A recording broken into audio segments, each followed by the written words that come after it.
morning, guys. That's right. So President Trump will be back in office in less than 2 weeks, and he is expected to meet with Senate Republicans tomorrow in Washington to work out the party's reconciliation strategy and discuss getting his MAGA agenda through.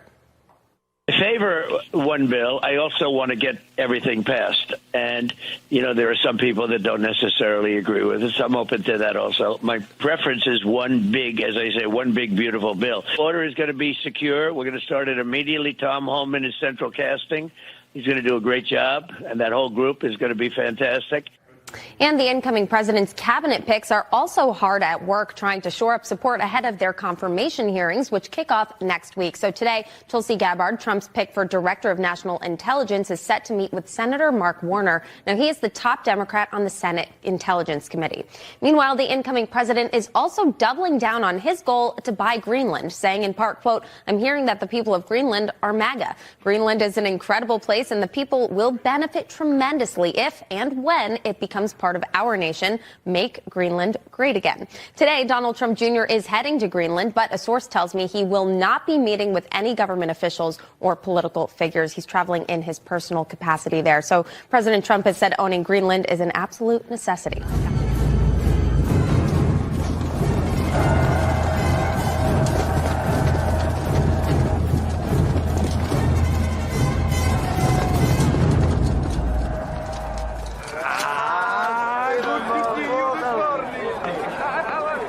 Well, looks like we are getting a McDonald's.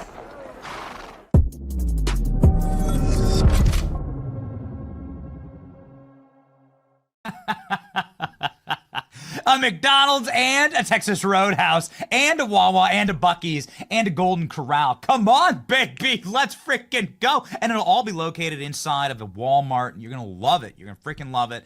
No Costco, because they're woke. No Costco, okay? There's we will ban Costco's from going to Greenland. Costco refuses to get rid of their DEI programs, okay? So we're just going to lay that out there. Ladies and gentlemen, welcome to today's show, now completely and totally confirmed through all available data as the single fastest growing streaming news show in the world. You are in the right spot. If you are looking to hear from President Trump live today, that is what we're going to cover. Donald Trump will have a live press conference at Mar-a-Lago. This is the first time President Trump has been on camera since Kamala Harris certified her L yesterday, live on this program. Also record viewership, and we just want to say thank you. We're starting the year off with a pep in our step and with joy in our hearts. Actual joy, not the kind of Kamala Harris joy that's like found at the bottom of a box of wine. Ladies and gentlemen, today is Tuesday, January 7th, 2025, the fresh, beautiful new year of our Lord. Donald Trump will be live during our show, and we'll go to it as soon as the president starts speaking. Mark Zuckerberg announces sweeping changes at Facebook and Instagram as Dana White, our dear friend, lands a board seat at Meta. This is all very, very good news. Donald Trump Jr. has landed in Greenland and is colonizing, I think would be the right way to say that, the people of Greenland. ALX, what's the proper term for a person from Greenland? A Greenlander? A grenadier? A green... Greenpeace? Olive Garden? You'll get an Olive Garden, okay? Think about it, Greenland. Greenland! You'll get an Olive Garden. You can get a tour of Italy without even having to go to Italy. Think about it, Greenland. It's a never-ending breadsticks. You ever heard of it? Freaking soup. You can get nonstop soup and salad and breadsticks. Greenland, you'll never be hungry again. All right, so much fun. Today, Corey Lewandowski will be joining the program. Oh, yeah, and we got a lot of special surprises for you. My name is Benny Johnson, and this is The Benny Show. Make sure that you are locked in the new year. It's going to be absolutely wild. Have you seen what's happening in the stock market? Talking about a pretty rough losing streak, ladies and gentlemen. There's going to be very interesting ups and downs inside of the economy. I got to tell you, right now is certainly a time where I need you to be smart about your finances. You got to make sure, part of the reason why they're going to Greenland right now is there's a lot of natural resources there. Got to make sure that you are locked in the new year. There's going to be some really exciting changes in the world. Here's what's really crazy.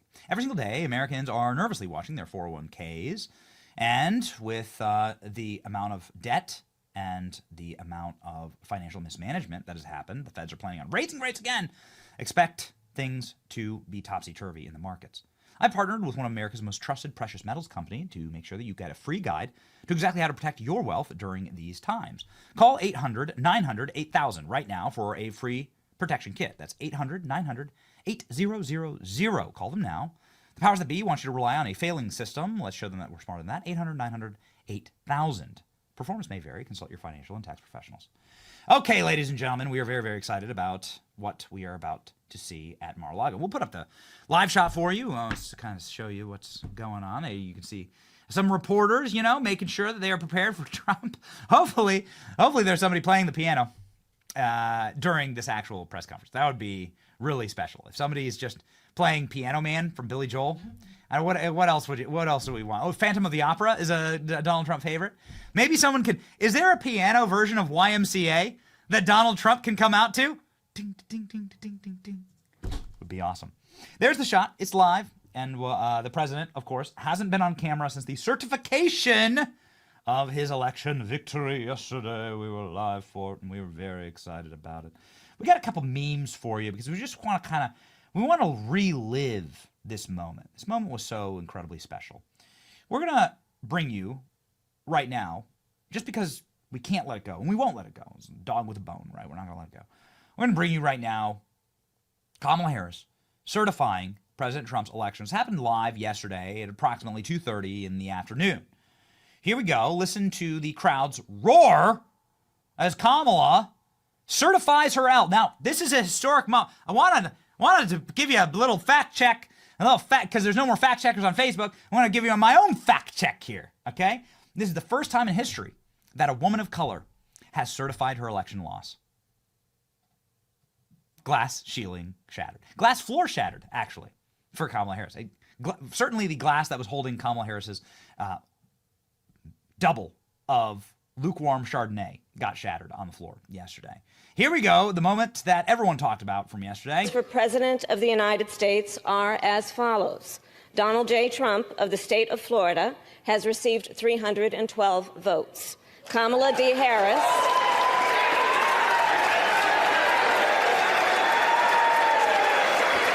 Kamala gets mogged to her face. Come on, let's do it. Kamala mogged to her face. Oh, it's just Kamala glorious. D. Harris of the state of California has received 226 votes. Yay! I didn't want to talk yesterday because we were broadcasting it live, so I didn't want to talk over it. But there's nothing more there's The whole number of electors appointed to vote. Hold on, we're going to stop this for a second. There is nothing more iconic in this current moment, and there's nothing that more perfectly crystallizes the time that we are living in than a bunch of lobotomized Democrat clapping seals getting up and going like this when Kamala Harris certifies her landslide loss. This is a very simple Jack style moves here. So Kamala Harris just said, I lost in a landslide. I lost every swing state. I lost the popular vote. I lost by millions and millions of votes across the country, and I got blown out. Normally it's Kamala Harris doing the blowing out. Now it's Kamala getting blown out by Donald Trump in the Electoral College by like 100 votes. Kamala just announced that live, and all Democrats stood up and clapped for her. Is there a cognitive disconnect here? Like, you shouldn't be clapping for that, actually. You should say, yikes, okay, not good. But Democrats cannot think for themselves. The hive mind has fully infected the NPC bodies of all the Democrat members of Congress, and so they stood up and clapped. They clapped for Kamala's loss. Is that like actually more of an insult? It's more of an insult. We have some very interesting data here, ladies and gentlemen, about, you'll notice that the camera zoomed out here while the Republicans were clapping, but it shouldn't have zoomed out because what was actually happening on stage was quite remarkable. Here, we have exclusive video of it. Verify the certificates and count the votes of the electors of the several states for President and Vice President of the United States. Okay, all right, hold on. This is Kamala Harris holding a bottle of Tito's. Kamala, can you see it? Can you see it?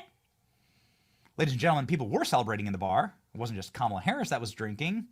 The shot of this moment from inside of our studio. Donald J. Trump of the state of Florida has received 312 votes. Kamala D. Harris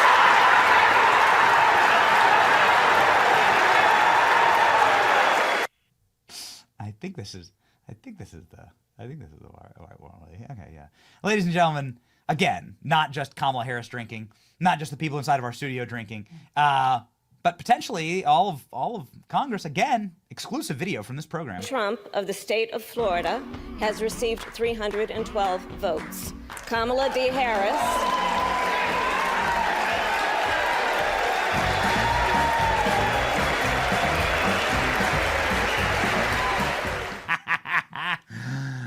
Oh, just let it ride. Come on, it's just too beautiful.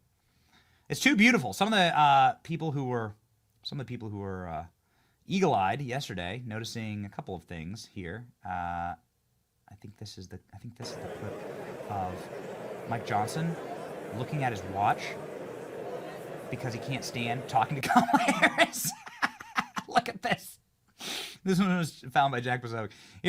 So Kamala turns in to talk to him. Can't hear what's going on. Okay, so I'm gonna mute the clip. But Kamala looks into can you imagine what's unburdened by what has been? And watch Johnson here. Oh my God. How much longer do I have to talk to this lady? The memes from yesterday were incredible. And just one more. I just can't help myself. One more. Just one more. Here we go.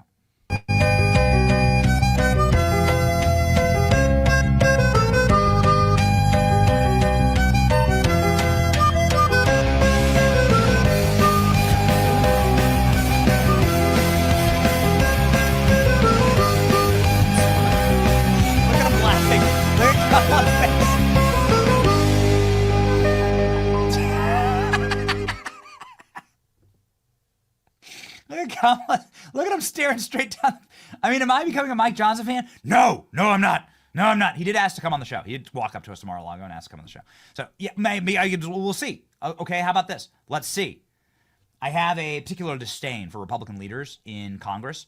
My take is that Republican leaders actually betray us by stabbing us in the back instead of stabbing us in the face. And I almost respect the Democrats who want to stab us in the face, and the Republicans leaders often and regularly stab us in the back. And so I'm very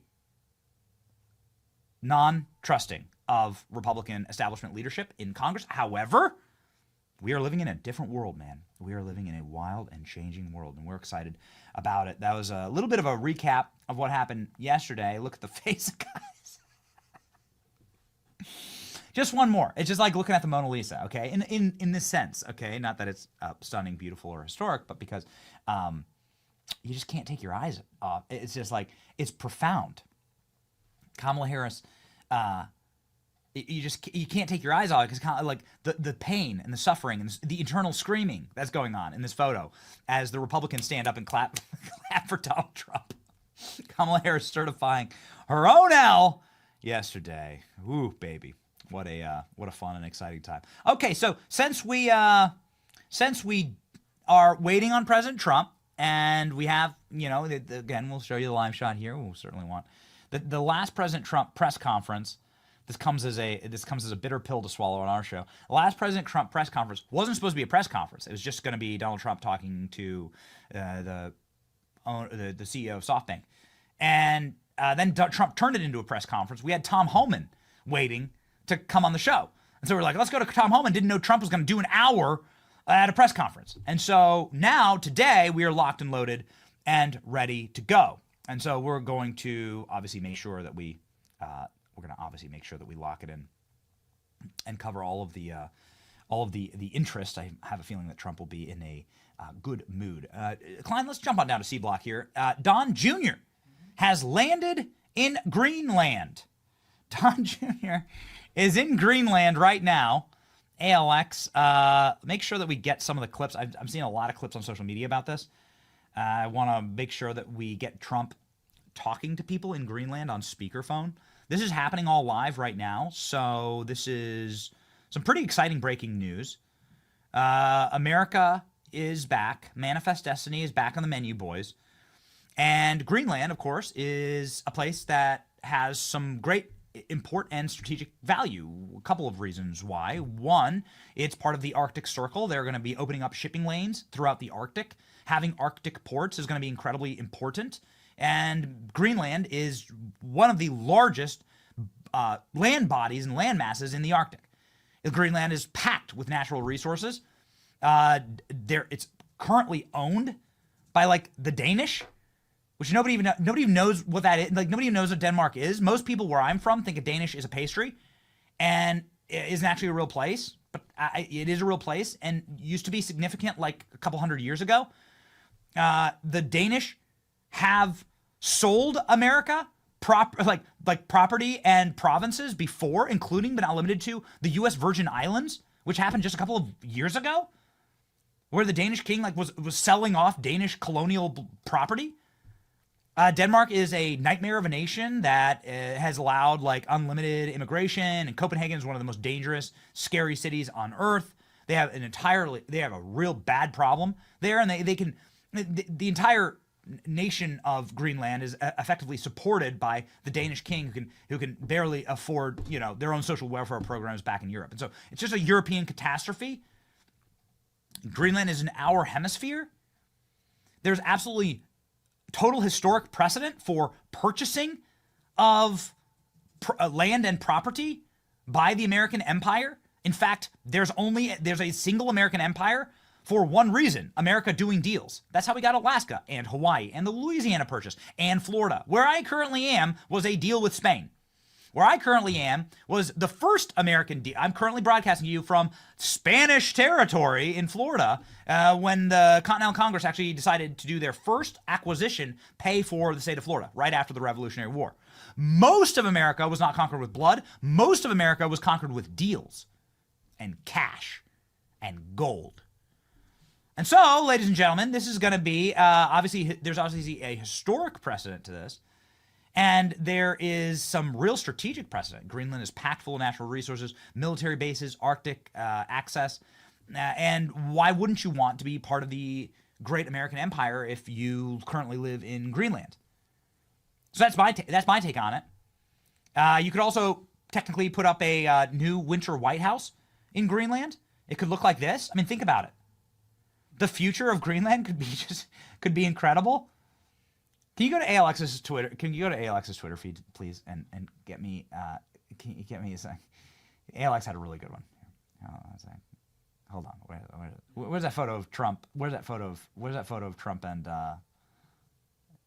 There's a photo of Trump in a. Did you delete it, ALX? There it is. Oh, there you go. That's Come on.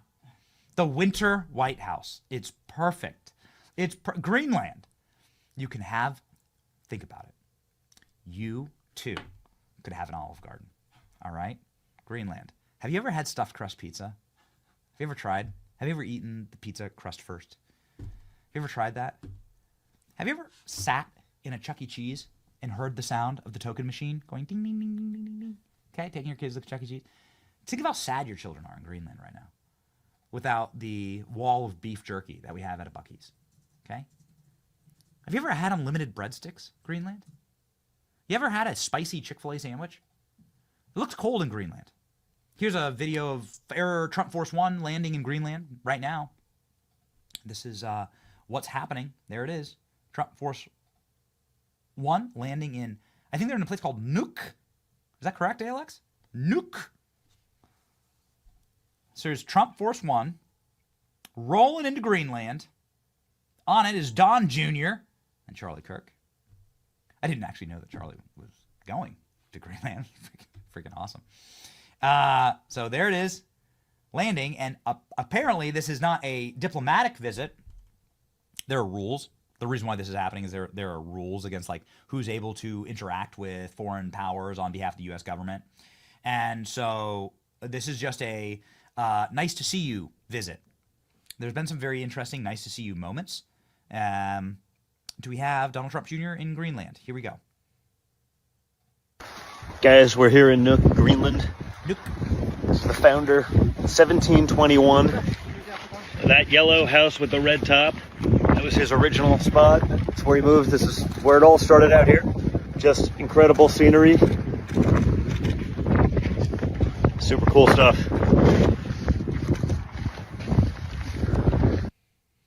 Ladies and gentlemen, it looks very cold in Greenland. Producers, what's the temperature?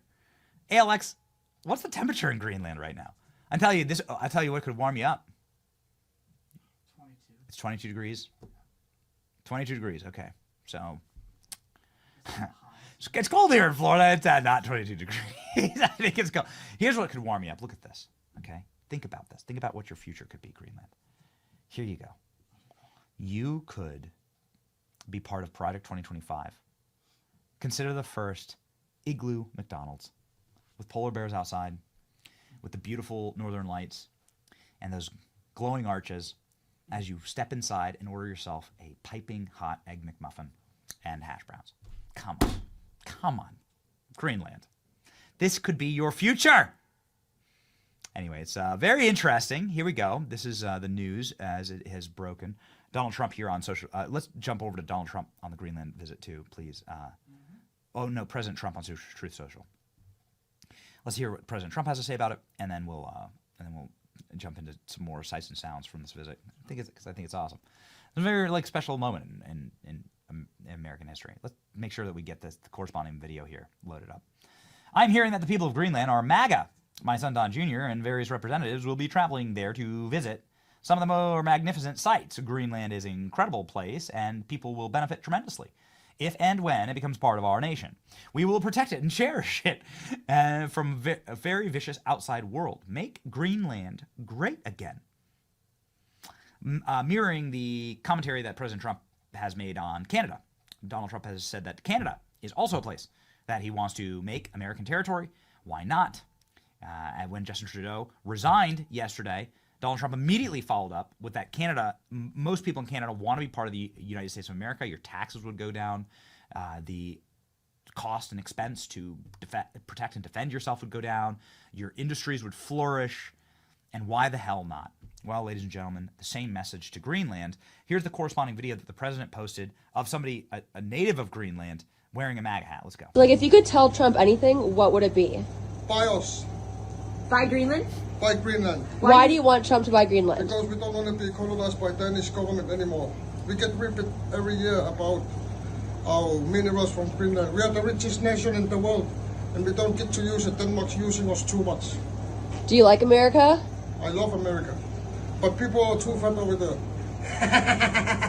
Don't know what he said. They're too fun. I think he said people are too fun over there. Well, you're right. You're right, son. Damn right, pal. That guy is a unit, and he should be made rich and safe and happy. Look at the face. Look at this man's face. Do you think this man has ever had a tour of Italy at Olive Garden? Has this man ever eaten stuffed crust pizza? Again, the wonders that America could bring to you. Sir, have you ever sat down at a Texas Roadhouse on a cold night and had a piping hot plate of Texas Roadhouse rolls with apple cinnamon butter brought to you at your table? That is the happiest this man will ever be in his life. Okay? When the apple cinnamon butter rolls hit the table at the new Greenland, Texas Roadhouse. Here we go, ladies and gentlemen. Donald Trump is live. Let's go. And chairman of DMAC Properties, Hussein Sejwani. Very respected gentleman. And I'm thrilled to announce today that DMAC will be investing at least $20 billion over a very short period of time into the United States, and they may go double or even somewhat more than double that amount of money. It's a great thing, and I believe he will say that he's doing it because of the fact that he was very inspired by the election. They wouldn't do it without that election. I can tell you a lot of people wouldn't. You saw last week where we have somebody who's going to go from 100 to $200 billion. And we have many other people, and we'll be bringing some of them out. Some of them like to do it somewhat more quietly, and some don't. And they feel so strongly about the country that they want to let people know about it. But it's an honor to have such a great investor investing in our country. The investment will support massive new data centers across the Midwest, the Sunbelt area, and also to keep America on the cutting edge of technology and artificial intelligence. He's very big into the data centers, and that's going to be a very hot item in the coming years, as you know, with AI. In particular, the first phase of the project will be in Texas, Arizona, Oklahoma, Louisiana, Ohio, Illinois, Michigan, and Indiana, those places. And Hussein, I'd love you to come up and say a few words. Thank you very much. Thank you. Thank you. Thank you, Mr. President. It's been amazing news for me and my family when he was elected in November. We've been waiting 4 years to increase our investments in U.S. to a very large amount of money. We are a company operating in more than 20 countries around the world. We have delivered more than 45,000 luxury units and another 45,000 in the pipeline. In data center, we are in 10 countries around the world, in Asia, Europe, and Middle East. And we're very, very excited now with his leadership and his open strategy and policy to encourage businesses to come to US. For the last 4 years, we've been waiting for this moment. And we're planning to invest $20 billion and even more than that if the opportunity in the market allow us. But at the moment, we're planning $20 billion in data center, catering for the AI and cloud business for the hyperscalers. Fantastic. Thank you, Mr. Great President. honor. Thank you very much. So nice. And that man knows what he's doing. He knows. So, Hussein, we're going to work with you and make sure everything goes smoothly. We have powers that haven't really been used in terms of environmental. If you invest over $1 billion in the United States, we're going to give expedited reviews to everybody because everyone's afraid they're going to come in and get caught in the quagmire, which is very prevalent in the United States, unfortunately, the quagmire of environmental and various other regulations and rules. And I made it a point of telling people, if you invest $1 billion or more, and we'll do this for people with far less too, but we guarantee it, we're going to move them quickly through the environmental process. Sometimes people held up 12, 13, 14, 15 years. I saw it with plants in Louisiana where I got it approved in literally a week. They were through the review in 1 week after spending 14 and a half years trying to get it, and they were going nowhere. It was a terrible thing. So I've been a victim of that myself over the years. And I think I know all the games and all the tricks that are played. And much of it is just done to stop progress. So we're going to be helping you and everybody else that comes to the United States and wants to invest their money, that you don't get tied up for the rest of your life and you can't do anything.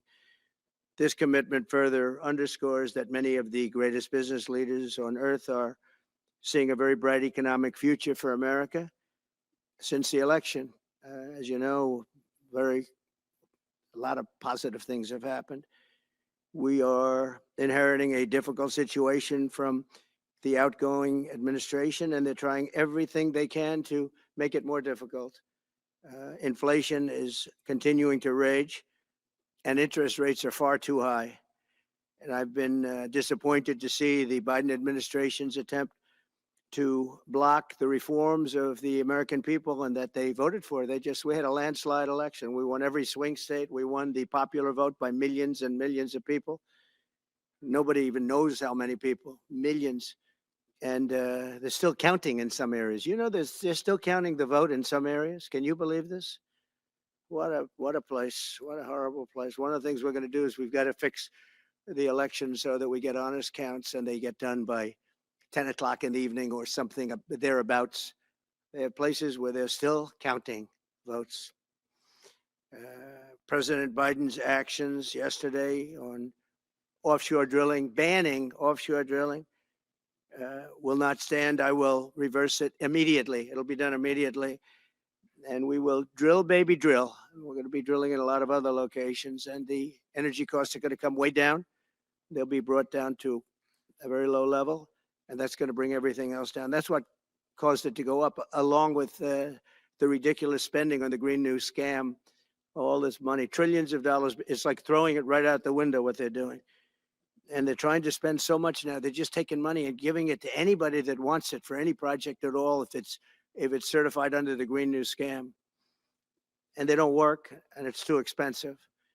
And they told me that we're going to do everything possible to make this transition to the new administration very smooth. It's not smooth because they're doing that. They're playing with the courts, as you know. They've been playing with the courts for 4 years, probably got me more votes because I got the highest number of votes ever gotten by a Republican, by far, actually, by a lot. And, we had a great election, so I guess it didn't work. But even to this day, they're playing with the courts. They have their friendly judges that like to try and make everybody happy on the Democrat side. It's called lawfare. It's called weaponization of justice, and it's happened at a level nobody's ever seen before. So many. I defeated deranged Jack Smith. He's a deranged individual. I guess he's on his way back to The Hague, and we won those cases. Those were the biggest ones, and the press made such a big deal out of them. But we did nothing wrong. We did nothing wrong on anything, and the people saw that. When they vote. When a Republican, it's not easy for a Republican. When the Republican wins the popular vote by millions and wins all 7 of the swing states, people said, well, he could win 4. We won all 7, and we won them by a lot. That tells you we won. And they've been watching this injustice. I call it the Injustice Department. What they've done is so bad. The whole world has watched that.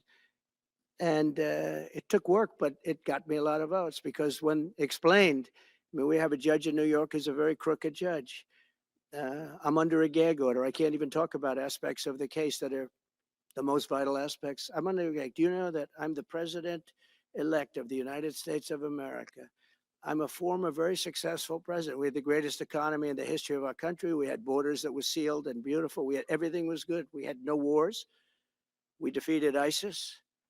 We had no wars. Now I'm going into a world that's burning with Russia and Ukraine, with Israel. You took a look at that attack on October 7th, the attack on Israel, with the horrible way they got out. Not the fact that they got out. I would have been out before them, but we would have been out of Afghanistan with dignity and strength as opposed to looking like a bunch of fools with 13 dead and many, many badly, horrifically injured. Nobody ever talks about them. No arms, no legs. Nobody ever talks about them. The way they got out was outrageous, leaving billions of dollars of brand new military equipment that I bought in the hands of the Afghans and specifically the Taliban. It's the group. And we were doing very well. We would have been out. We would have been respected.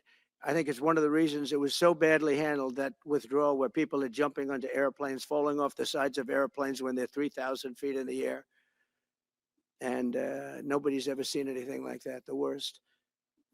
And because of that, I think Russia went and attacked Ukraine. When they saw that, they said, these guys are incompetent. They don't know what they're doing. But we know what we're doing now.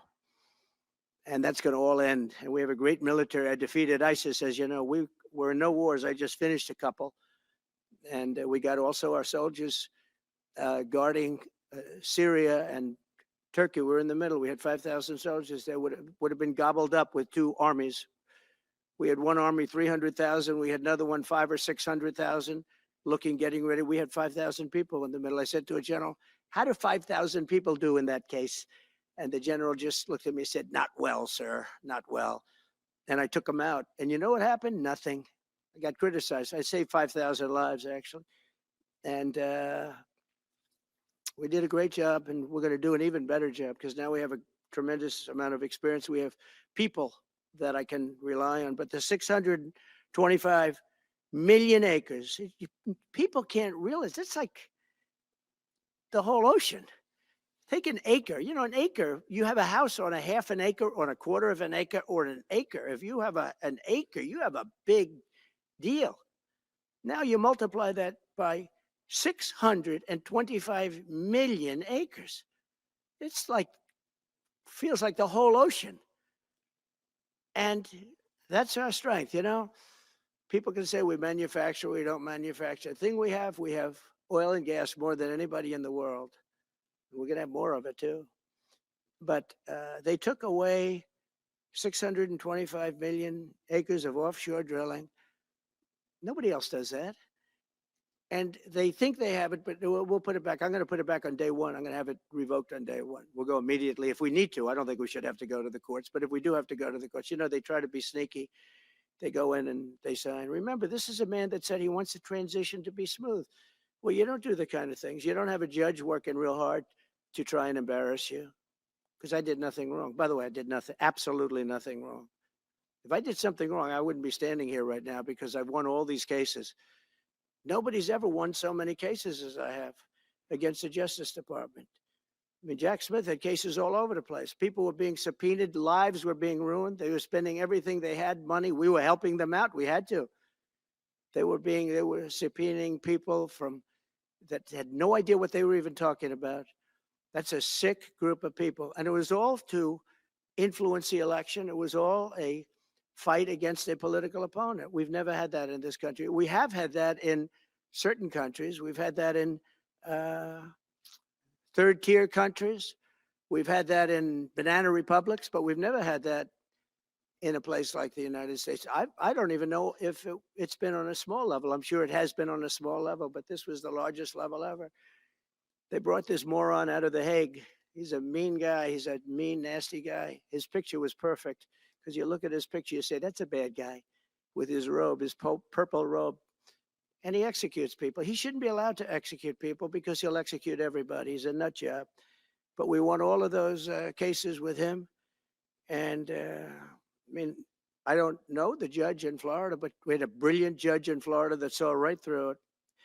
And we won the case. She was a brilliant judge with great courage. You know, the left, as we call them, the radical left, they have a way, they play the ref, and they play it very hard. They play the ref. They go and say horrible things about judges and prosecutors. And some judges and prosecutors say, look, the only way I'm going to get these people off my back is to give victory to them. They're playing the ref. I think it's illegal what they do. It's almost like talking. It's worse than talking to a judge. But the judge in Florida, Judge Cannon, was brilliant and tough, and she didn't stand for it. And I don't know her, and never met her until the case, and I don't believe I said even one word to her. But she was very, very strong and very, very brilliant, and her opinion was so brilliant that they dropped their appeal. They couldn't beat the appeal. So that's what we're up against. So they say we're going to have a smooth transition. All they do is talk. It's all talk. Everything they do is talk. We're going to have a smooth transition. And then they take 625 million acres and they essentially landmark it so you can't ever drill there again. Well, we're going to be drilling soon. We're going to be opening up Anwar. We're going to be doing all sorts of things that nobody ever thought was even possible. But remember and just to get off the subject, because I couldn't believe it when I heard it yesterday. I couldn't believe the size of it. I mean, you put down a map and put this up. It's just massive. And remember that that's worth probably, I mean, I've had estimates, $40 to $50 trillion. That's more than our national debt. Essentially, he's thrown it away. He's thrown it away. He's taken $50 trillion. So if we owe $35 trillion, he's taken $50 trillion of value and thrown it right out the window. We can't do that. Nobody can do that. One other thing he did yesterday, which was in many ways worse. It's hard to believe it can be worse. He wants all gas heaters out of your homes and apartments. He wants them to be replaced by essentially electric heaters. I don't know what it is with electric. This guy loves electric. We're going to be ending the electric car mandate quickly, by the way. This guy loves electric. And we don't have enough electricity. And then we have AI where we need more. And he wants everybody to have an electric heater instead of a gas heater. Gas heater is much less expensive. The heat is much better. It's a much better heat.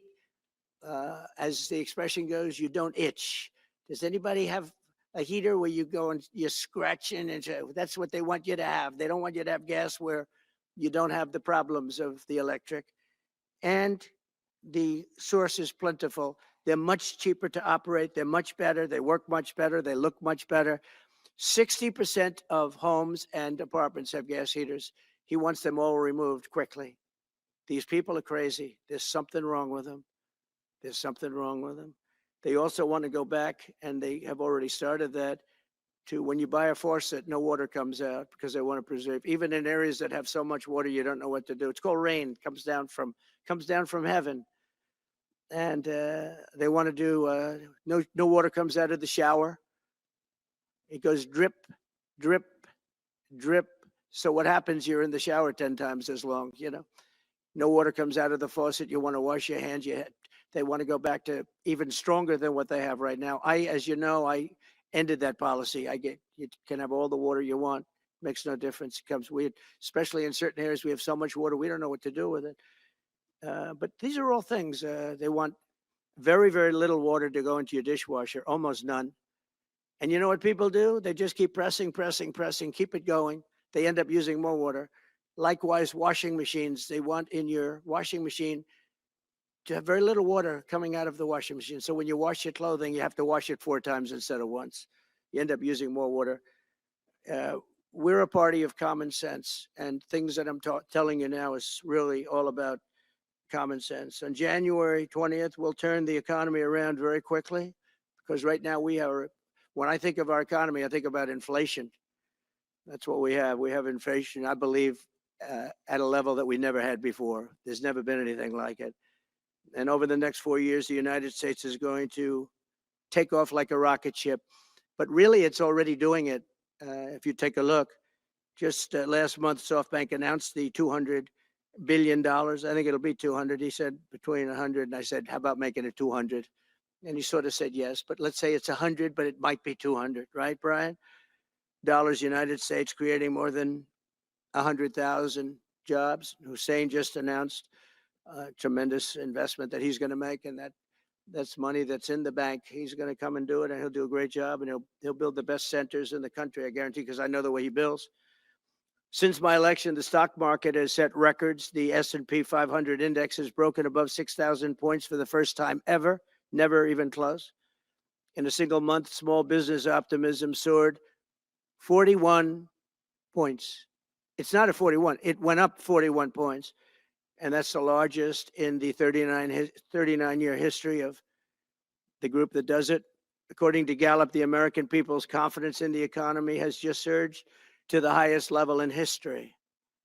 That's why I have a news conference like that. I take the greatest business leaders in the world. I say, hey, do you want to say you're going to invest the money? They're not looking for news conferences. They're saying, what am I doing here? They go in and they invest money, but it's good to know where the smartest business people in the world are investing, and they're investing in the United States. So we've done this all in 2 months of not being there. We haven't been there. And it's pretty amazing. And we think we're going to do some really great things, really great things. We're being respected again all over the world. The Panama Canal is a disgrace, what took place at the Panama Canal. Jimmy Carter gave it to them for $1, and they were supposed to treat us well. I thought it was a terrible thing to do. It was the most expensive structure ever built in the history of our country, relatively.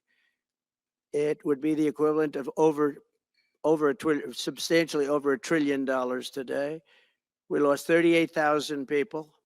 Think of it, 38,000 people, they died from malaria, mosquitoes. They were unable to stop the mosquitoes. They paid people 5 times more to take the job. Many of those people died. We gave it away for $1. But the deal was that, they have to treat us fairly. They don't treat us fairly. They charge more for our ships than they charge for ships of other countries. They charge more for our Navy than they charge for navies of other countries. They laugh at us because they think we're stupid, but we're not stupid anymore. So the Panama Canal is under discussion with them right now. They violated every aspect of the agreement, and they morally violated it also. And they want our help because it's leaking and not in good repair. And they want us to give $3 billion to help fix it. I said, well, why don't you get the money from China? Because China's basically taken it over. China's at both ends of the Panama Canal. China's running the Panama Canal. And they come to see this Biden, this guy who should never have been allowed even to run for president. Of course, she shouldn't have either, because that never happened. I had to be 2 people, not 1. But they want $3 billion to fix the Panama Canal that's run by China and makes a lot of money, China. one of the most profitable structures ever built, because you have ships lined up back to Florida, frankly, and they just keep going through, and the numbers are staggering, $500,000 to $1 million a ship. And they took it away from us, meaning we gave it to them for $1. But not going to happen. What they've done to us, they've charged us, they've overcharged our ships, overcharged our Navy. And then when they need repair money, they come to the United States to put it up. We get nothing. Those days are over. Working with the Republican majorities in Congress, will cut taxes, slash regulations, raise wages, and boost incomes at a pace the world has not seen before, and certainly not from our country. We had a big chunk of it for the first 3 years prior to COVID coming in my administration. We had the greatest economy in history. We cut the most regulations in the history of our country, and I did that all in 4 years, by 4 times more than any other president cut. We did that in 4 years, and we were just getting started. We'll impose new tariffs so that the products on our stores will once again be stamped with those beautiful words, "Made in the USA." And we are not treated well, as you know, by Canada. Canada is subsidized to the tune of about $200 billion a year, plus other things. They don't essentially have a military. They have a very small military. They rely on our military. It's all fine, but they got to pay for that. It's very unfair. I have so many great friends. One of them is the great one, Wayne Gretzky. I said, "Run for prime minister. You'll win it'll take 2 seconds." But he said, "Well, am I going to run for prime minister or governor? You tell me." I said, I don't know. Let's make it governor. I like it better. But no, something's going to have to be done. Same thing with Mexico. We have a massive deficit with Mexico, and we help Mexico a lot. They're essentially run by the cartels, and can't let that happen. Mexico's really in trouble, a lot of trouble. Very dangerous place. And we're going to be announcing at a future date pretty soon. We're going to change, because we do most of the work there and it's ours. We're going to be changing, sort of the opposite of Biden, where he's closing everything up, essentially getting rid of $50 to $60 trillion worth of assets. We're going to be changing the name of the Gulf of Mexico to the Gulf of America, which has a beautiful ring that covers a lot of territory. The Gulf of America, what a beautiful name. And it's appropriate. It's appropriate. And Mexico has to stop allowing millions of people to pour into our country. They can stop them. And we're going to put very serious tariffs on Mexico and Canada, because Canada, they come through Canada too. And the drugs that are coming through are at record numbers, record numbers. So we're going to make up for that by putting tariffs on Mexico and Canada, substantial tariffs. And we want to get along with everybody, but they have to. It takes two to tango. We're approaching the dawn of America's golden age. It's going to be a golden age for America. We have things that nobody else has. We have more natural resources. We have, number one, nobody knew that until I came along. I made us number one. We're number 3. I made us number one in a very short period of time in drilling. And you can talk about windmills. They litter our country. They're littered all over our country, like dropping paper, like dropping garbage in a field. And that's what happens to them, because in a period of time, they turn to garbage. Most expensive energy ever. They only work if you get subsidy. The only people that want them are the people that are getting rich off windmills, getting massive subsidies from the U.S. government. And it's the most expensive energy there is. It's many, many times more expensive than clean natural gas. So we're going to try and have a policy where no windmills are being built. Off the coast of New Jersey, they want to build like 200 windmills. The people are going crazy. Nobody wants them, and they're very expensive. They don't work without subsidy. You don't want energy that needs subsidy. Energy is a good business. You don't need subsidy. But when you build these massive towers, and they're 25 stories tall, 40 stories. They have 170 stories tall. The blades, they take 3 ships to ship them. It's crazy. They're dangerous. You see what's happening up in the Massachusetts area with the whales, where they had 2 whales wash ashore in, I think, a 17-year period. And now they had 14 this season. The windmills are driving the whales crazy, obviously. And they had actually over, I think, 125 or something over a number of years. And we don't want that to happen. It's a disaster it's amazing the way a true environmentalist would say, oh, we love wind. It sounds good, but that's about where it ends. You know, after 10 years, you have to redo them. And what happens is they don't do that. They let them stand and they rust, and they say, because of the environment, I'm not a believer in this, but they say you can't, because it's a certain fiberglass, that the blades cannot be buried in earth, that's an environment. So what do you do with them? What do you do with them? And I don't know if you've ever gone to Palm Springs, California, or any of these places where you have long-term windmills standing. They're a disaster. They're rusting, rotting, closed, falling down. This is as you enter Palm Springs.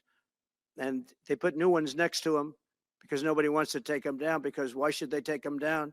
It's very expensive to take them down. And you can't do anything with them because the blades, you can't bury them because of the environmental protection. We'll look at that. Doesn't make sense, but that's what they say. So we are at the beginning of a great, beautiful golden age of business.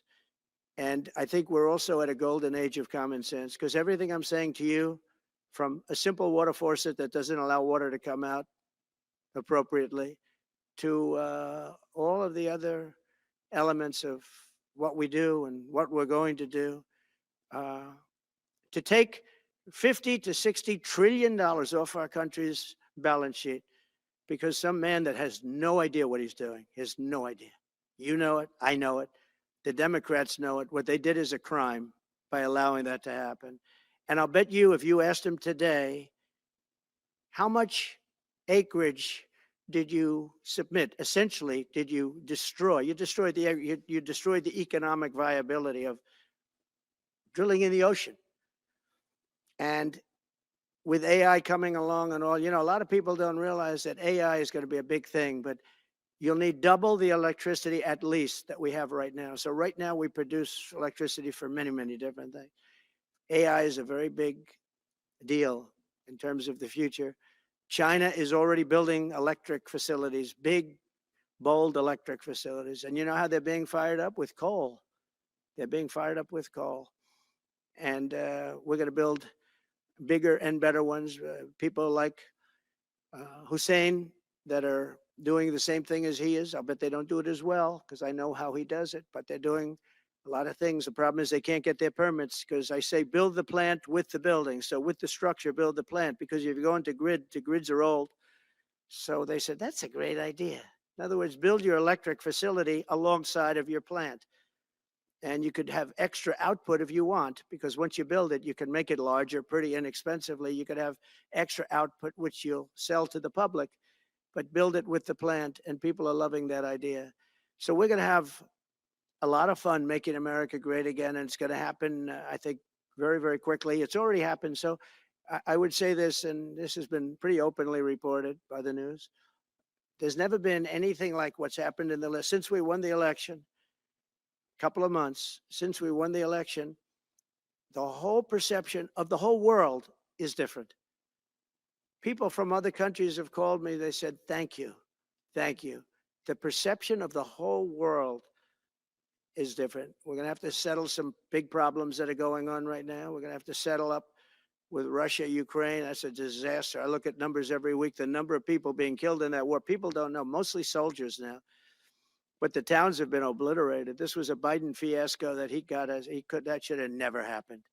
If we had a real president, if we had a president that knew what he was doing, Russia would have never, ever gone in. But they did go in, and we have a mess. The cities are all blown up. The people have largely left. And the soldiers are killing each other at levels that haven't been seen since the Second World War.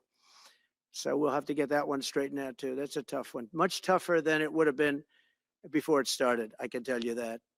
The deal could have been made just by an average deal maker. Deal could have been made on that. So thank you all for coming. We'll take a couple of questions. Yeah. Go ahead, please. President, thank you. Wanted to touch on the world on fire that you mentioned, but let's start, if we could, with your references to Greenland and the Panama Canal, so forth. Can you assure the world that as you try to get control of these areas, you are not going to use military or economic coercion? No. And can you tell us a little bit about what your plan is? Are you going to negotiate a new treaty? Are you going to ask the Canadians to hold a vote? What is the strategy? And then I if can't that's assure you, you're talking about Panama and Greenland. No, I can't assure you on either of those two. But I can say this, we need them for economic security. The Panama Canal was built for our military. I'm not going to commit to that now. It might be that you'll have to do something. Look, the Panama Canal is vital to our country. It's being operated by China. China. And we gave the Panama Canal to Panama. We didn't give it to China. And they've abused it. They've abused that gift. It should have never been made, by the way. Giving the Panama Canal is why Jimmy Carter lost the election, in my opinion, more so maybe than the hostages. The hostages were a big deal. But if you remember, and nobody wants to talk about the Panama Canal now because, you know, it's inappropriate, I guess, but because it's a bad part of the Carter legacy. But he was a good man. Look, he was a good man. I knew him a little bit, and he was a very fine person, but that was a big mistake. Giving the Panama Canal to Panama was a very big mistake. We lost 38,000 people. It cost us the equivalent of $1 trillion, maybe more than that. Probably the most expensive, they say it was the most expensive structure, if we call it a structure, which I guess you can, ever built. And giving that away was a horrible thing. And I believe that's why Jimmy Carter lost the election, even more so than the hostages. Those two things. follow up on Ukraine and Iran, the two negotiations you'll be heading into. On Ukraine, you said just before it's a lot more complicated now. Much more complicated. Do you believe? Because it would have never started. Right, but it has started. It's you. Well, not only started, the cities are largely knocked down. So they're got like what you've got at this point. To hold on to leverage in dealing with President Putin, would you make a commitment to the Ukrainians that you will keep supporting them during the negotiations? Well, I wouldn't tell you And if that were the would case. you make a commitment to provide a security guarantee if they do enter into an armistice or a ceasefire along the lines that the French and the Germans? So, a big part of the problem was Russia for many, many years, long before Putin said you could never have NATO involved with Ukraine. Now, they've said that that's been like written in stone. And somewhere along the line, Biden said, no, they should be able to join NATO. Well, then Russia has somebody right on their doorstep, and I could understand their feeling about that. But there were a lot of mistakes made in that negotiation. And when I heard the way that Biden was negotiating, I said, you're going to end up in a war. And it turned out to be a very bad war. And it could escalate. That war could escalate to be much worse than it is right now. They can never join NATO. Well, my view is that it was always understood. In fact, I believe that they had a deal and then Biden broke it. They had a deal, which would have been a satisfactory deal to Ukraine and everybody else. But that Biden said, no, you have to be able to join NATO. And that's always been, and nobody knows more about NATO than I. Years ago when I first started this, I didn't know too much about NATO, but I got it right anyway. I said, they're taking advantage. I'm the one that got, and the Secretary General was here, as you know, 2 weeks ago, saying that if it weren't for me, NATO wouldn't even exist right now, because I raised from countries that weren't paying their bills. At that time, 28 countries, 20 of them were not paying their bills, 21 to be exact. They weren't paying, or they were paying a very small portion. And I raised over $680 billion. That was the number he gave, by saying, if you don't pay, we're not going to protect you. And as soon as I said that, the money came pouring in. But Obama could have said it. Other people could have said it. Bush could have said it. Nobody said it but me. I took a lot of heat. They said, oh, that's a threatening statement. Well, they weren't paying their bills. I said, we're not going to protect you if you're not paying the bills. So in a true sense, I saved NATO, but NATO's taken advantage of us. And one of the problems that I have, and I've said it openly, I said it to President Zelensky, Europe is in for a tiny fraction of the money that we're in. Now, whether you like that situation or not, Europe is much more affected than the United States. We have a thing called the ocean in between us, right? Why are we in for billions and billions of dollars more money than Europe? And they're a similar size, a little smaller, but they're a similar size economy as the United States when you add them up. And yet Europe is in for a small fraction of the number the United States is in. Now, Biden could have called them up during the term. That's what I did. I said, you have to pay your bills. And they all, one stood up. I won't say who, you'll probably have it, because the papers, the media hated to report on it. But a prime minister up from a country, you know, a famous meeting of 28 nations with no press, no anybody in the room. He stood up. He says, does that mean if we don't pay our bill, and at that point it was 2%, it should be 5%. It should be 5%, not 2%. But at that point it was 2%, but many people didn't pay. Some people didn't pay anything, but many people were way, including Germany. Germany was at less than 1%. Well, I think NATO should have 5%. Yeah. Well, you can't do it at 2. I mean, at 2%, every country, if you're going to have a country in a regular military, you're at 4%. I think they should be, you know, they're in dangerous territory. I think it should be, they can all afford it, but they should be at 5%, not 2%. I'm the one that got them to pay 2%. But a gentleman stood up, a prime minister stood up, and he said to me, sir, could I ask you a question? You're saying we have to pay our bills. If we don't pay our bills, will the United States protect us from Russia? I said, if you don't pay, you mean you're delinquent? He said, yes. He said, if you're delinquent, we will not protect you. I took a lot of heat, although it was somewhat closed door. I took a lot of heat from the media. And you know what happened? The money started pouring in. That's why NATO has money. And the Secretary General said it was the most incredible thing he had ever seen in a negotiation. Now, if I would have said, yes, we will, nobody would have paid. If I would have loved to say, yes, we'll protect you even if you don't pay. But that's not the way life works. Two questions related to each other. First, you said on your first day of office, you're going to pardon January 6th defendants. Are you planning to pardon those who were charged with violent offenses? Well, we're looking at it, and we have other people in there. And as you see, I guess 24 or 28 people came now from the FBI that came out very quietly. Nobody reported it, but they had people in some form related to the FBI. They had 4 or 5 people that were strongly related to the FBI. We have to find out about that. We have to find out about Hezbollah. We have to find out about who exactly was in that whole thing, because people that did some bad things were not prosecuted. You know, I see it all the time, and you see it too. People that were doing some bad things weren't prosecuted, and people that didn't even walk into the building are in jail right now. So we'll be looking at the whole thing, but I'll be making major pardons. Yes, please. Please. On Jack Smith's report. Good afternoon, Mr. President. It's good to see you again. 2 questions about Syria and the ongoing war in Gaza. About Syria, the Pentagon disclosed last month the U.S. has some 2,000 troops in Syria. That's almost double the number initially we were told of 900. Will you keep that troop capacity the same upon taking Well, over? I won't tell you that because that's part of a military strategy, but I will say it was Turkey. Turkey's been after that country in different names and different forms and shapes for 2,000 years. Those people that went in are from Turkey. And President Erdogan is a friend of mine. He's a guy I like, respect. I think he respects me also.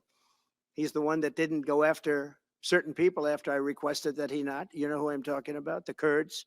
I don't know how long that's going to, because they're natural enemies. They hate each other. But he didn't do that yet. And he didn't do it in the past also. He started, and I said, please don't do that, and he didn't do it. So, but if you look at what happened with Syria, Russia was weakened, Iran was weakened, and he's a very smart guy. And he sent his people in there through different forms and different names, and they went in and they took over, and that's the way it is. I'm sorry, do you have concerns about HTS taking control of By the way, I Syria at this have point? the envoy here. Is that in the back? Standing with my son, Eric, is Steve Witkoff, who's just got back from the Middle East, and he's done a fantastic job. He's a great deal maker. I said, what we need there is a deal maker, because nobody makes a deal. We have people that understand where the rivers are and where the meets and bounds are, but they can't talk. They can't make deals. Steve's done a great job. I just want to thank you, Steve. You've been working endlessly for months, and he's working specifically on the hostages, trying to get them back. Steve, come up for a second. Maybe you might want to say a couple of words. I didn't know Steve was going to be here, actually. He's done a fantastic job, and it's a dangerous job too, and we appreciate it. He didn't know about this kind of danger and the other deal making he does. Now he sees a lot of big danger. Come on up, Steve. Yeah, just one second, please. I'm going to give you a little report on the hostages, if I can. Steve? Thank you very much. Thank you, Mr. President. Wow. Well, I think we're making a lot of progress. And I don't want to say too much because I think they're doing a really good job back in Doha. I'm leaving tomorrow back to go to Doha. But I think that we've had some really great progress, and I'm really hopeful that by the inaugural, we'll have some good things to announce on behalf of the president. I actually believe that we're working in tandem in a really good way, but it's the president, his reputation, the things that he has said that are driving this negotiation, and so hopefully it'll all work out and we'll save some lives.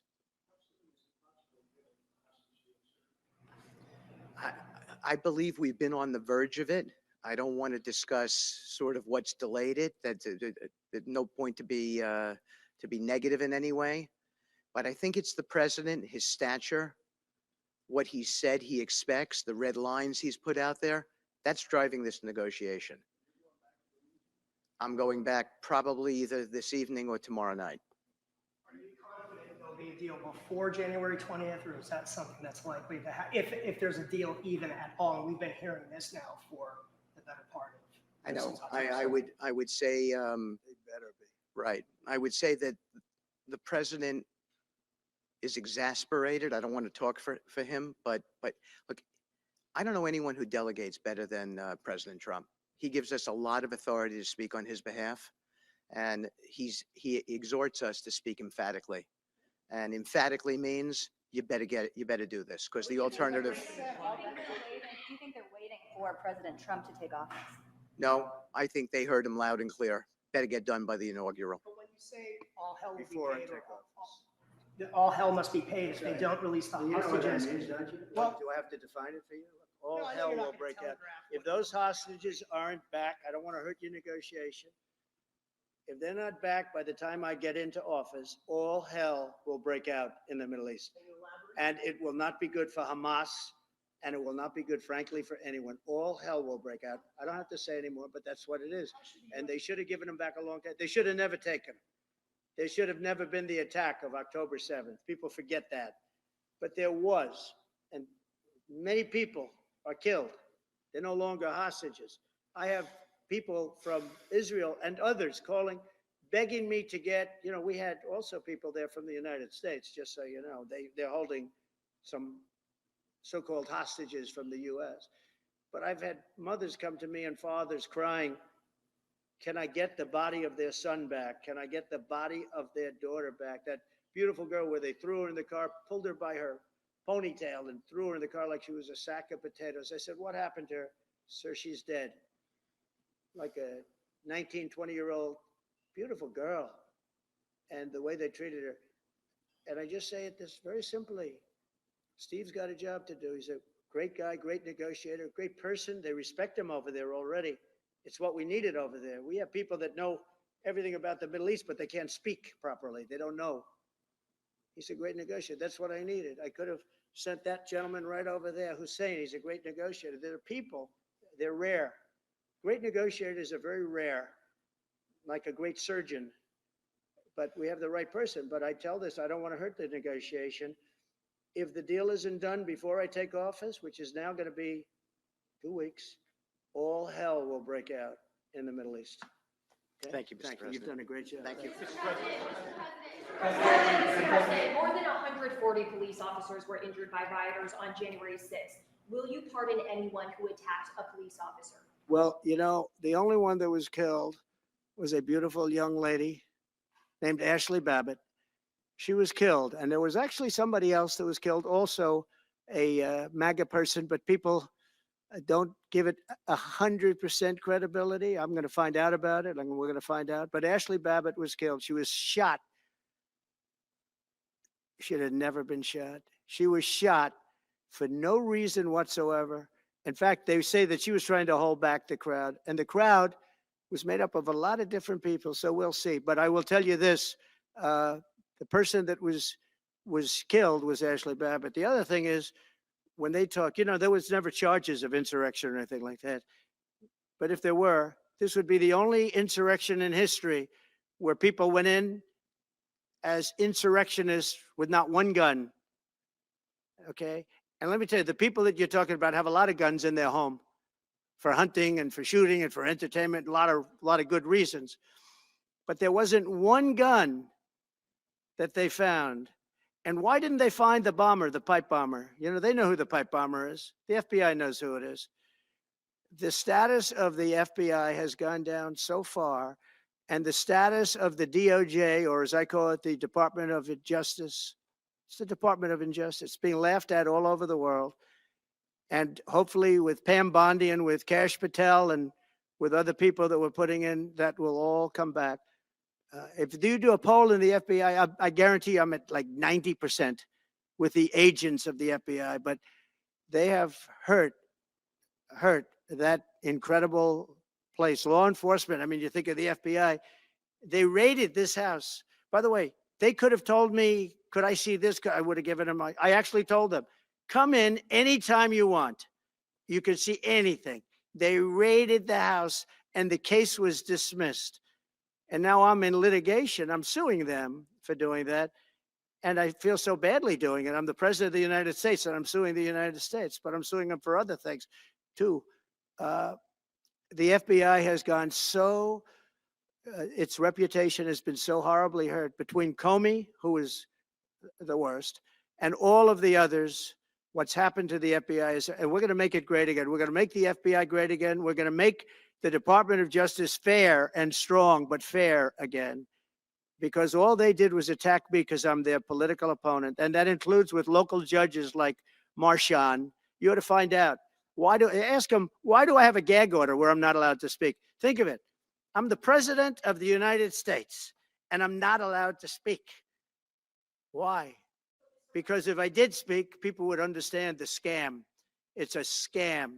And we have very dishonest judges, and New York judges are very bad. We had one that valued this house at $18 million because it was good for their case. He actually valued that chandelier is worth more than $18 million. He valued this house as $18 million. And we have another one who was so nasty, so horrible, such a brute, the most vicious, vile person. These are New York judges. But we've won most of the cases, so we're very happy about that. Please. Your position is clear, but have you directed your staff to take specific actions to draw plans? And can you elaborate again? You didn't rule out military coercion. Well, we need Greenland for national security purposes. I've been told that for a long time, long before I even ran. I mean, people have been talking about it for a long time.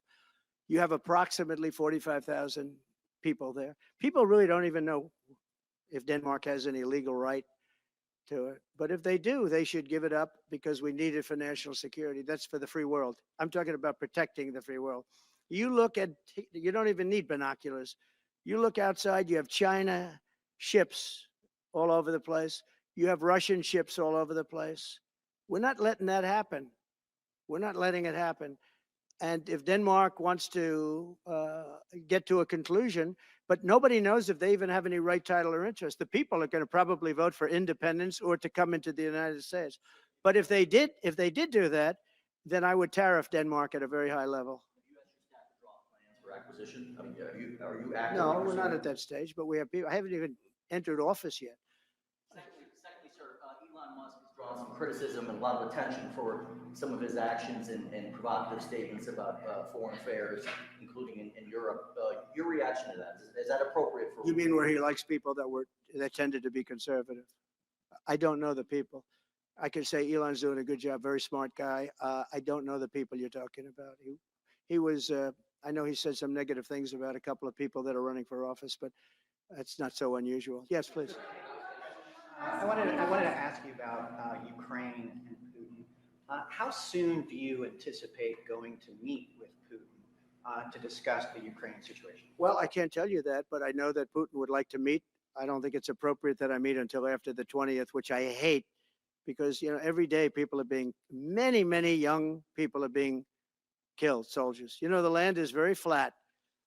And hundreds of thousands of soldiers from each, many hundreds of thousands from each side are dead.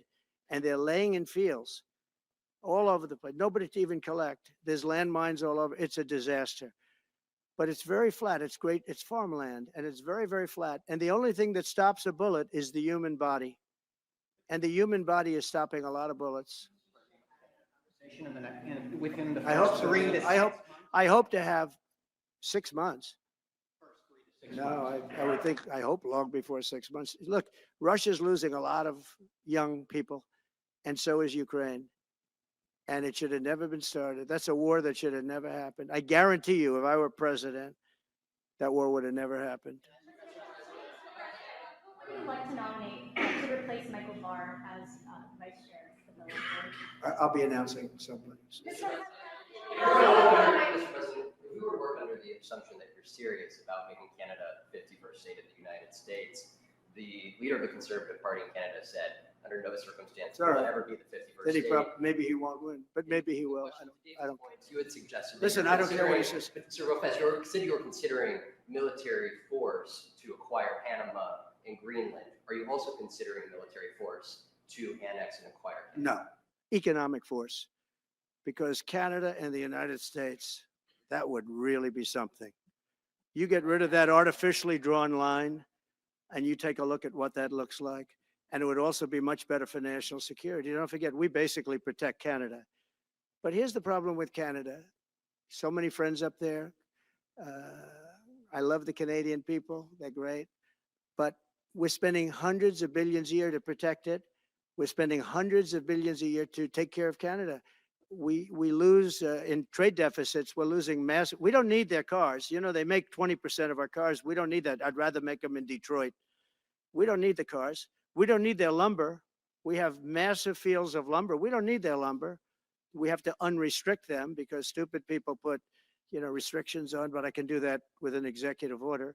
We don't need anything they have. We don't need their dairy products. We have more than they have. We don't need anything. So why are we losing $200 billion a year and more to protect Canada? And I said that to, as I called him, Governor Trudeau. I said, listen, what would happen if we didn't subsidize you, if we didn't, because we give them a lot of money. We help them. As an example, we're buying icebreakers, and Canada wants to join us in the buying of icebreakers. I said, we don't really want to have a partner in the buying of icebreakers. We don't need a partner. But no right. Nope, no right. Here's what we have. We have a right not to help them with their financial difficulties because we owe $36 trillion too. We're going to start knocking it out pretty fast, but we're going to be able to do it because of energy and other things. But no right. No right. But why are we supporting a country, 200 billion plus a year? Our military is at their disposal. All of these other things, they should be a state. That's why I told Trudeau when he came down, I said, what would happen if we didn't do it? He said Canada would dissolve. Canada wouldn't be able to function if we didn't take their 20% of our car market. They send us hundreds of thousands of cars. They make a lot of money with that. They send us a lot of other things that we don't need. We don't need their cars, and we don't need the other products. We don't need their milk. We got a lot of milk. We got a lot of everything, and we don't need any of it. So I said to him, well, why are we doing it? He said, I don't really know. He was unable to answer the question, but I can answer it. We're doing it because of habit, and we're doing it because we like our neighbors, and we've been good neighbors, but we can't do it forever, and it's a tremendous amount of money. And why should we have a $200 billion deficit and add on to that many, many other things that we give them in terms of subsidy? And I said, that's okay to have if you're a state. But if you're another country, we don't want to have it. We're not going to have it with European Union either. European Union, we have a trade deficit of $350 billion. They don't take our cars. They don't take our farm product. They don't take anything. And so we're not going to have it with them either. Brian, go ahead. Yes. Happy New Year, by the way. Thank you. We have some breaking news. You may not be aware of this, but it looks like Canon has blocked the DOJ from releasing the Smith's report until further court proceedings. Get your thoughts on Wow, that. that's a big story. Yeah. So if I get it right, the fake witch hunt started by the DOJ having to do with books and records, and Biden had many more, and he wasn't protected by the Presidential Records Act, I was. But all of that fake stuff that took the lives of people, I mean, literally destroyed people. People are destroyed because of what they did, destroyed. But we got to be president. But Biden did it for 40 years He did it when he was a senator. That was illegal. And they ruled it was illegal. How about that? They said, it's illegal, but he's unfit to stand trial. So he can stand and be president of the United States, but the prosecutor found that he's unfit for trial. I was going to use that as a major talking point, but I never got to use it because all of a sudden I had a new candidate who was also sort of unfit to stand trial, right? But so what you're saying is that the judge just blocked the, so Cannon was thrown off the case. They dropped their appeal because he had no case. They dropped all of that, the lawsuits against us. They lost the lawsuit. So this is deranged Jack Smith. So he dropped the lawsuits. He was told to by the DOJ because they had no lawsuit. They lost in court in front of a very strong and a very brilliant judge. They lost in court, and that pertained to other cases in other courts. So he wanted to do a report just before I take office, probably. So he'll do like a 500-page report, and it'll be a fake report, just like the investigation was a fake investigation. And I said, well, wait a minute. This guy was thrown off in disgrace. In disgrace. He's going back to The Hague or wherever they're going to send him in disgrace because he failed so badly, because it was a fake case against a political opponent. They thought they were going to use this to beat me.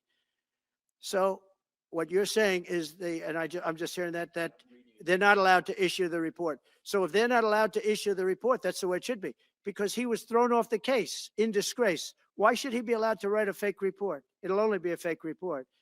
That's great news. Yeah. Good. And if I can just follow up real quickly, you want to comment, many Americans are angry that we're sending millions of dollars every month to the Taliban.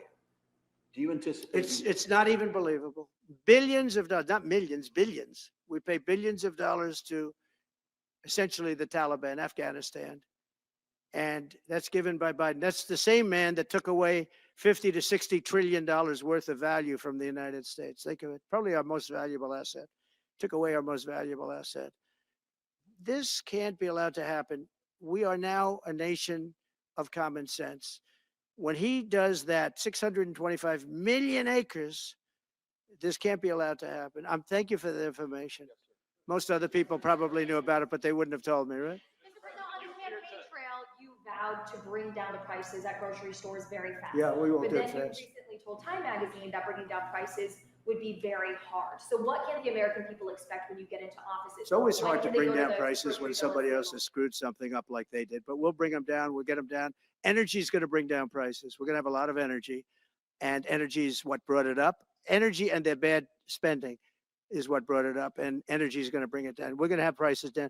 I think you're going to see some pretty drastic price reductions. As an example, food, bacon, ham, apples, everything has gone through the roof. It's one of the reasons I won. So as you know, I said it, inflation was one of the reasons I won, but I think the biggest reason I won was the fact that they are allowing prisoners to come into our country. They released their prisoners, their murderers. Thousands of murderers are now walking around the streets of our cities and farmland all over. Murders, people that have killed. Many, 32% have killed more than one person.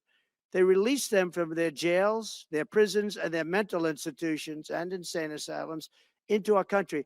I believe that's the reason we got such a large vote. All right, maybe one or two more questions. Yeah, please, go ahead. Go ahead, you go. So can you, President Carter is laying in state today in Washington. You had some harsh words for him about the Panama Canal. Is there any disconnect there? Do you feel a little bit bad about doing that on this day? No, I liked him as a man. I disagreed with his policy. So, hey, he thought giving away the Panama Canal was a good thing. I think it cost him the election. That and the hostages. I actually think that was a bigger factor because that's a deal that just should not have been made. But again, this was a question that was asked of me. I didn't bring it up. I didn't want to bring up the Panama Canal because of Jimmy Carter's death. But people don't bring it up. But, you know, you and other people have asked me about it. No, it's a deal that I was very strongly against. I was a young guy when this took place. But just why would we spend all of that money, lose 38,000 people to malaria, the mosquito? They were dying. It was horrible what was happening. They paid them 4 times more than they would make in the United States, but they knew they were going to go over there and die. and they died in the jungles of malaria. There was nothing we could do to stop it. 30th time, and then we gave it away for $1.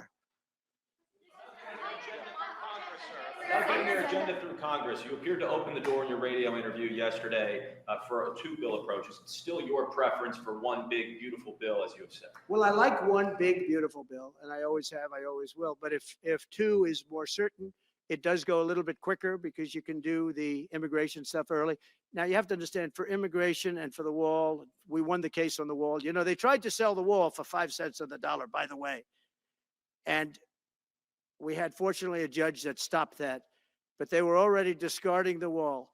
And 5 cents on the dollar. And you know what they were doing? They were calling us up and saying, we'll sell it back to you at 200 cents. In other words, double what we paid for it. So they were going to buy it from this guy for 5 cents on the dollar. They were making deals. And fortunately, we had a very smart judge that stopped it cold. I think he called for an investigation too, and he should. But think of it. They were selling the wall. That was exactly the wall that the Border Patrol wanted. That was designed by them. Steel, concrete, rebar, exactly as they want. Very, very heavy steel, very powerful steel, hard to cut. Very, very heavy 7,000-pound concrete, which is a very strong concrete. Everything was top of the line. Very expensive. Would be double what we paid for it then, 6 years ago. But let me just tell you, they were selling it for 5 cents on the dollar to people. And those people were calling us, asking us to pay them 200 cents because it's a good deal because we can have it immediately. And you know what immediately is? Just leave it in place. No. The papers haven't written that, though. You know, that deal is like all the other things that these people do. These people either hate our country or they're very stupid. And I don't believe they're stupid because nobody can cheat on elections like they cheat and be stupid. They either hate our country or they're stupid. So remember what I said, because nobody wants to report it. They were selling the wall for 5 cents on the dollar and trying to resell it back to us for 200 cents or less, but for 200 cents on the dollar. That's a nice return. Meta announced that it will stop putting fact checks on posts on its website. And Meta said today it would stop putting fact checks on its website and instead allow community. Yeah, well, I watched their news conference, and I thought it was a very good news conference. I think they've come a long way. Meta, Facebook. I think they've come a long way. I watched it. The man was very impressive. I watched it. Actually, I watched it on Fox. I'm not allowed to say that. Say it? Do you think he's directly responding to the threats that you have made to him in the past? With these Probably. issues? Yeah, probably. The last time you were here, you were asked a question about the U.S. possibly launching a preemptive strike on Iran. You said you wouldn't answer that question. On who? Obviously, on Iran. The U.S. launching a preemptive strike on Iran's nuclear facilities. And I said I don't talk about it. It's a military strategy. But it is a legitimate question. It's something that Well, it's not really, because only a stupid person would answer it. Look, it's a military strategy, and I'm not answering your questions on military strategy. All right, one more. Brian, go ahead. Brian. Could you give us a preview of what you might be talking to leaders of Congress who are expected to come here in the next couple of days? And you've got a very supportive Congress behind you. Yeah, they're great. So we have a wonderful Republican Congress. We have a leader that I have a lot of confidence in. I think he's going to be hopefully a great leader, a great speaker. And we have a leader, by the way, in the Senate, I think has been great. John Thune has been doing a fantastic job. But it goes through the House first. And the question is whether or not we do the two bills, the one bill. And, you know, look, I can live either way. I like the idea of the one big bill, but I can live either way. But they'll be coming down. The senators also will be coming down. And then ultimately we'll be meeting in the White House in a few weeks. But right now, this is the winter season. You know, they sort of call this the winter White House. It was built, I don't know if you know this, Marjorie Meriwether Post and E.F. Hutton built this. It was the greatest of all the estates in our country. And I saved it, and I got a lot of credit for saving it. Most of these big, great houses have been knocked down in Palm Beach, just about all of them, actually. And they, you know, you'd build 10 mansions on one site, but we saved it. But this was built as the Southern White House, and she gave it to the government. And by the way, Jimmy Carter gave it back. He said it's too expensive for the United States. So I didn't realize that. Real quick, I was just told. Actually, Jimmy Carter, Nixon was through Watergate. He came down. Nixon came here once. And he thought it was incredible, but he had a thing called Watergate, if anybody remembers that. And so he had other things on his mind, to put it mildly. And Jimmy Carter felt that it was too extravagant for the country. So fortunately for me, he gave it back to the foundation, and I bought it from the foundation.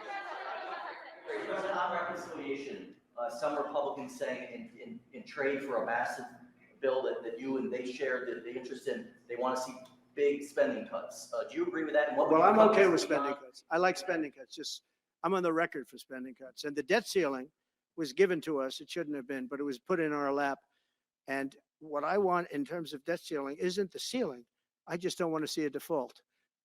That's all I want. I never talked about spending more money necessarily than all I want to see is no default, because nobody knows what would happen if there was a default.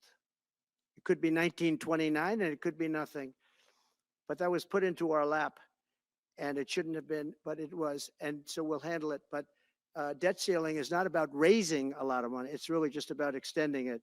I just want to see an extension. On immigration, how much can you do by executive order? Are you planning to do on executive order when it comes to immigration? And how much do you want Congress to tackle this issue? And also on day one, well, I had the safest what border orders are you in the history of our planning? country by far. You remember the famous chart that I brought down. I love that chart very much for a lot of reasons. But I have the safest border by far in the history of our country. And when I took it over, it was a mess. Nothing like it is now. This is 10 times worse. What I got elected because of the border the first time. And I think I got elected largely because of the border the third time. And the second time I did equally well. Well, not as well as the last time, but I did very well. And I will say this was too big to rig. You know the expression? Too big to rig. They couldn't do it. They tried, but they couldn't do it. I didn't get very much from Congress at all. I just said that we're being invaded, and I took the money out of the military. Much of the wall, I built over 500 miles of wall. Much of that wall was built through money that I put into the military. We took it out because we couldn't get things from Congress in those days, and we took it out. And that wall was built largely with money coming from the military. So very simple. I went to the military. I said, our country is being invaded by very similar, nothing like what's invading our country now. They weren't releasing prisons into our country, and they weren't releasing mental institutions in, but some bad dudes were coming in, right? And I said, our country is being invaded. And I took that money largely from the military. I was sued 9 times by the Democrats in Congress, and I won all those suits. And we ended up building 571 miles of wall. Once that wall was built, they start going around it. So we're going to add another 200. That would have been up in 3 weeks. And then we had a very unfortunate election result. And they said, we don't want to put it up. We'll sell it. And they started selling it for 5 cents on the dollar. What a second. So we'll do this again. I just want to thank everybody very much. I'm just telling you, this will be the golden age of America. This is the golden age of America. We're going to have a great country again. We're a country right now under siege. We have so many different problems, and nobody respects us overseas, but now they do. The Italian prime minister, as you know, came here the other night, just flew in and flew out. She wanted to see me. And great respect is being shown when I went to the cathedral in France. Great respect was shown by the prime minister, the president, by everybody. France was, and by the way, I have to say they did a great job in the cathedral.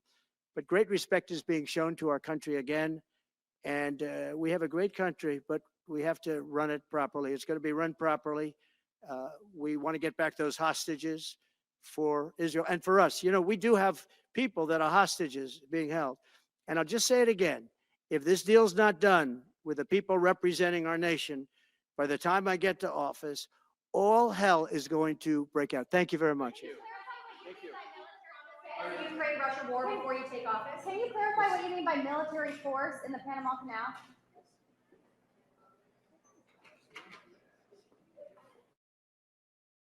Ladies and gentlemen, ladies and gentlemen, ladies and gentlemen, all right. I mute myself for this because I'm screaming. We're screaming. It's like the Gulf of America. The Gulf of America. Have you ever heard anything so beautiful? Freaking love it. How does the guy do it? It's been just kind of rolling off the top of his head for 90 straight minutes. It's 12:40 p.m. Eastern Standard Time. Donald Trump is like, yeah, let me just take every single question on every topic. Did you see a single note card? Can we stop for a moment and like appreciate the fact that like Trump was sharp as a freaking piece of broken glass out of an action set, like out of a freaking unbelievable timeline that we are living in.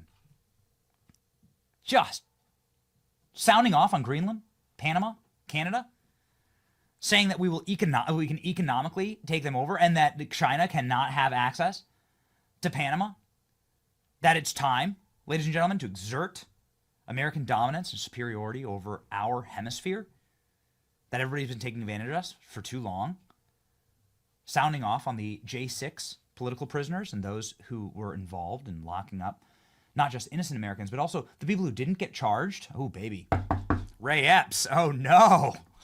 What's going on exactly there? Well, Donald Trump saying that there are plenty of people, like the J6 pipe bomber, who just haven't been found or charged yet. Why not? Trump talking about breaking news. We have it here for you that Judge Eileen Cannon has blocked the release of the special counsel report. President Donald Trump cases are now effectively all dead. There's breaking news also out of Fulton County that there's proof of collusion with Fani Willis and the Biden White House. This is now the time where the hunters have become the hunted, something that Mike Davis said yesterday very proudly on our program.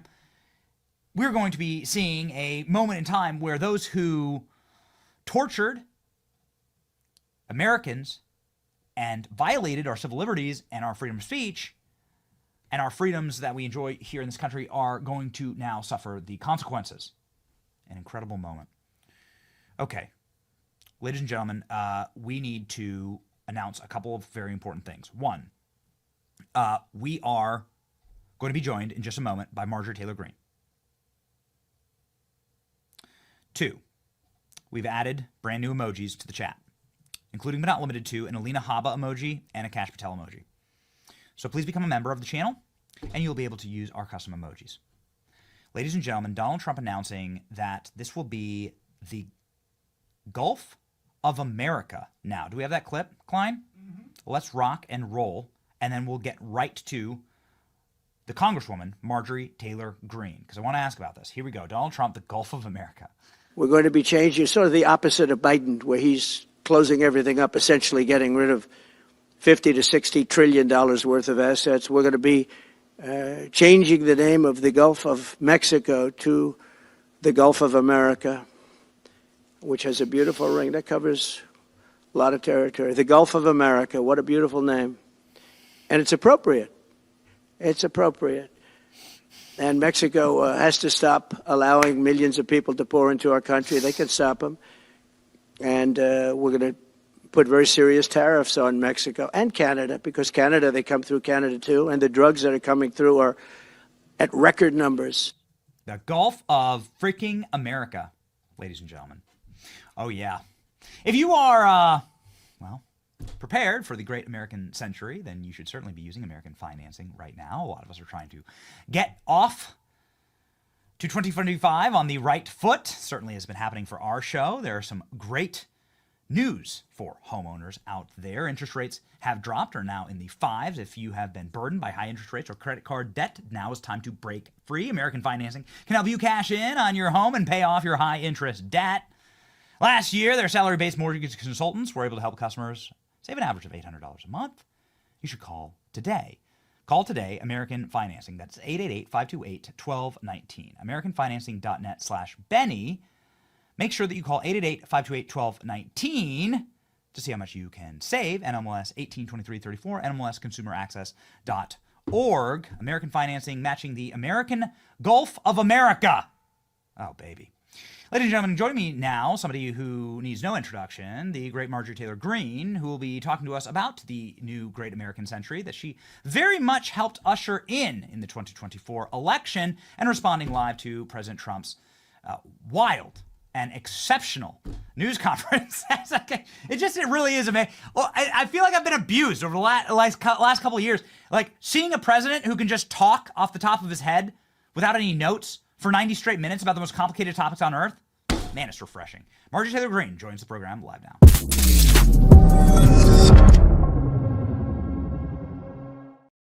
Congresswoman, wow, that was really exciting and fun. The number one takeaway, and there were quite a few, was the Gulf of America.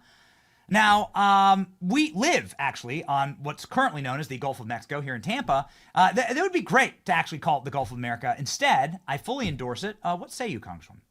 I got to tell you, President's second term as President of the United States is off to such an incredible start, Benny. It's so America first, and we haven't even inaugurated the man. We get him in office officially on January 20th, and I was so fired up watching the press conference today when President Trump said that he's going to rename the Gulf of Mexico to the Gulf of America, that I directed my leg staff to immediately draft legislation, and we are entering it right now to officially change the Gulf of Mexico to the Gulf of America. And Congress has to do this because we have to fund the name change in maps. We have to fund the name change through all types of, like the military, FAA, et cetera. And it's absolutely the right thing to do. We change post office names all the time up here. You better bet we are absolutely going to change the Gulf of Mexico to the Gulf of America. Let's go. Okay. If your staff can print off a copy of whatever you're writing right now, that'd be amazing. You hold it up live on the show. You show everybody, just like if that's possible. If you're listening, MTG congressional staff, hand her a copy of the actual bill. I want to promote it. We're not allowed to co-sign it because we're not members of Congress, but we'll do everything we possibly can to endorse this. It's great. I'm tired of living on the Gulf of Mexico. Here in Florida, and here we're in Tampa. We want to be on the Gulf of America. Okay, it was literally right in my backyard. So this is exciting. Donald Trump Jr. has landed in Greenland, and obviously Trump talking very strongly about Canada and Panama. These are some of the big takeaways, and certainly what everybody's chattering about online. You're very close, obviously, with President Trump. How serious is he about turning North America effectively into an American hemisphere? Oh, he is 100% serious, and I 100% back him. This is one of the most important things we can do from a national security standpoint perspective. It's also one of the number one things we can do to grow our economy and dig our way out of this massive $36 trillion in debt. You see, I'm a business person, Benny, and so are many of your viewers, and so are you. This is not complicated. The way to get ourselves out of debt is two ways. We have to cut the spending that we have going on here in Washington, D.C., but we also have to grow a robust economy and build revenue. Those two things together will dig us out of $36 trillion in debt. But the national security perspective is extremely important. We have China is advancing rapidly around the world and taking over South America, Central America, and diving into Mexico. We also have China digging their greedy little hooks into Canada, and they're already mining for rare earth minerals in Greenland. So this is the smartest thing to do for the President of the United States, to not only protect the American people from an enemy that has said they want to control the world within the next decade, but it's also the best thing to do for our entire country and for our businesses, our economy, and especially our kids' future, Benny, and that's most important. Yes, obviously. I did want to touch on the question that Donald Trump was asked about January 6th and pardons. January 6th, of course, yesterday in the United States Capitol, a day that Donald Trump took over the federal government and did so literally, and it's glorious. And as somebody who's fought, obviously, tooth and nail, and has been one of the few, I think, like maybe you and Matt Gaetz were the only people that visited J6 political prisoners in jail and actually went to the DC gulag, to your great credit and to the shame of pretty much everybody else in Congress who refused to even acknowledge J6ers. This must come as a glorious piece of news that Donald Trump is going to be issuing thousands of pardons and also investigating some of the people who seemingly weren't charged with the FBI, who were by the FBI, who were behaving quite criminally and in a terroristic manner, like the J6 pipe bomber. I would love to get your commentary on this. You know, my goodness, this has been such a heartbreaking issue for me for years now. I was one of the first members of Congress to actually go in the jail here in Washington, D.C. Back in November of 2021. I think I came on your show after I did that. And ever since then, I have really tried everything I can possibly do to help these families, help these people, and have been completely powerless. and mostly alone in this effort. And the only way we can undo it is the way we did it. We won this election with such a massive victory, and President Trump is going to issue pardons, and he's going to commute sentences. He's looking at all the different angles. I mean, I want pardons across the board. I could care less about what they have to say. And it can't come soon enough, but we're almost there. January 20th is almost here. So I'm urging everyone, hang on a little bit longer. And I know it's been a really hard, horrible road, difficult to hang on to, but we really are right around the corner and relief is coming. And so these people deserve it, Benny. They absolutely deserve it.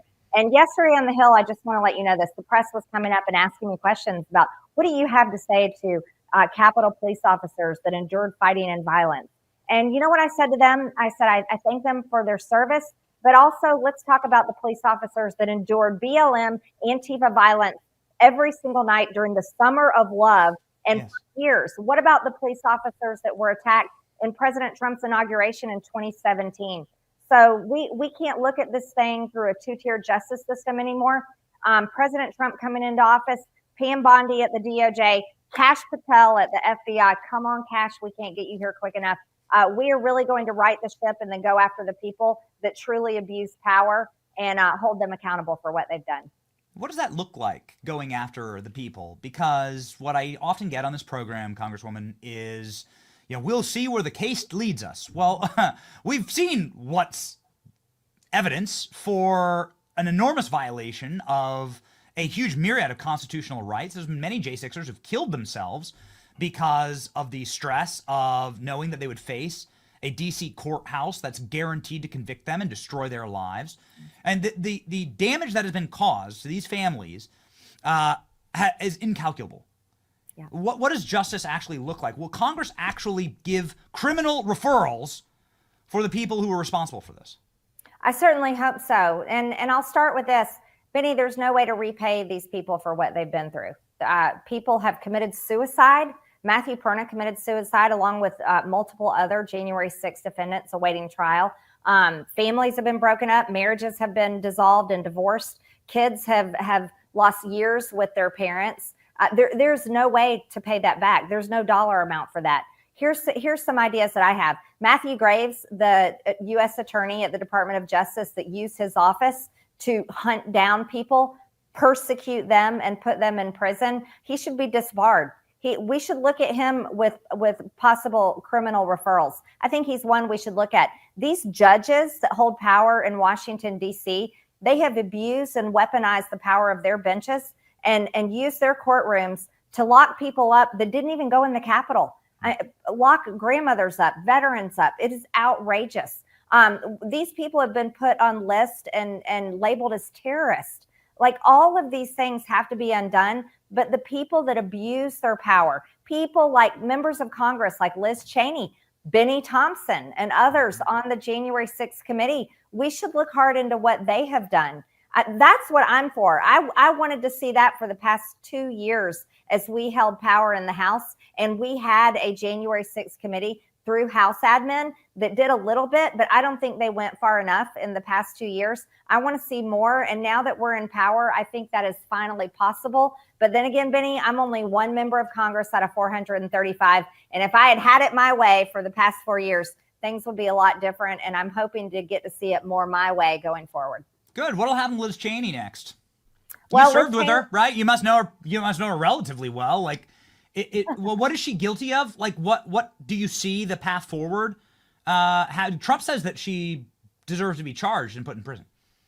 Absolutely. I don't know. Actually, I don't know Liz Cheney well. I'm very proud to say that. She was not someone I wanted to spend any of my time with, even spending conversation with. So no, I don't know her well, but I do know that she needs to be investigated.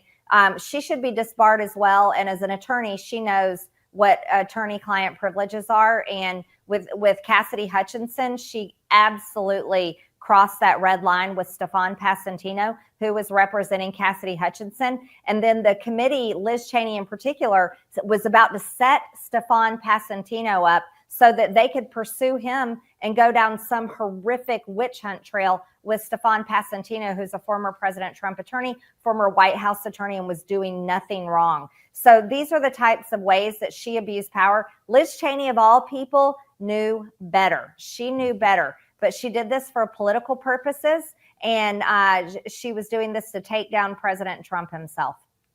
Just moving on to the state of Georgia, your beloved home state that delivered for President Trump this election cycle. Things not going great for Fani Willis. Now we heard last night that there is apparently hard, demonstrable evidence connecting her to the White House and this prosecution of President Trump.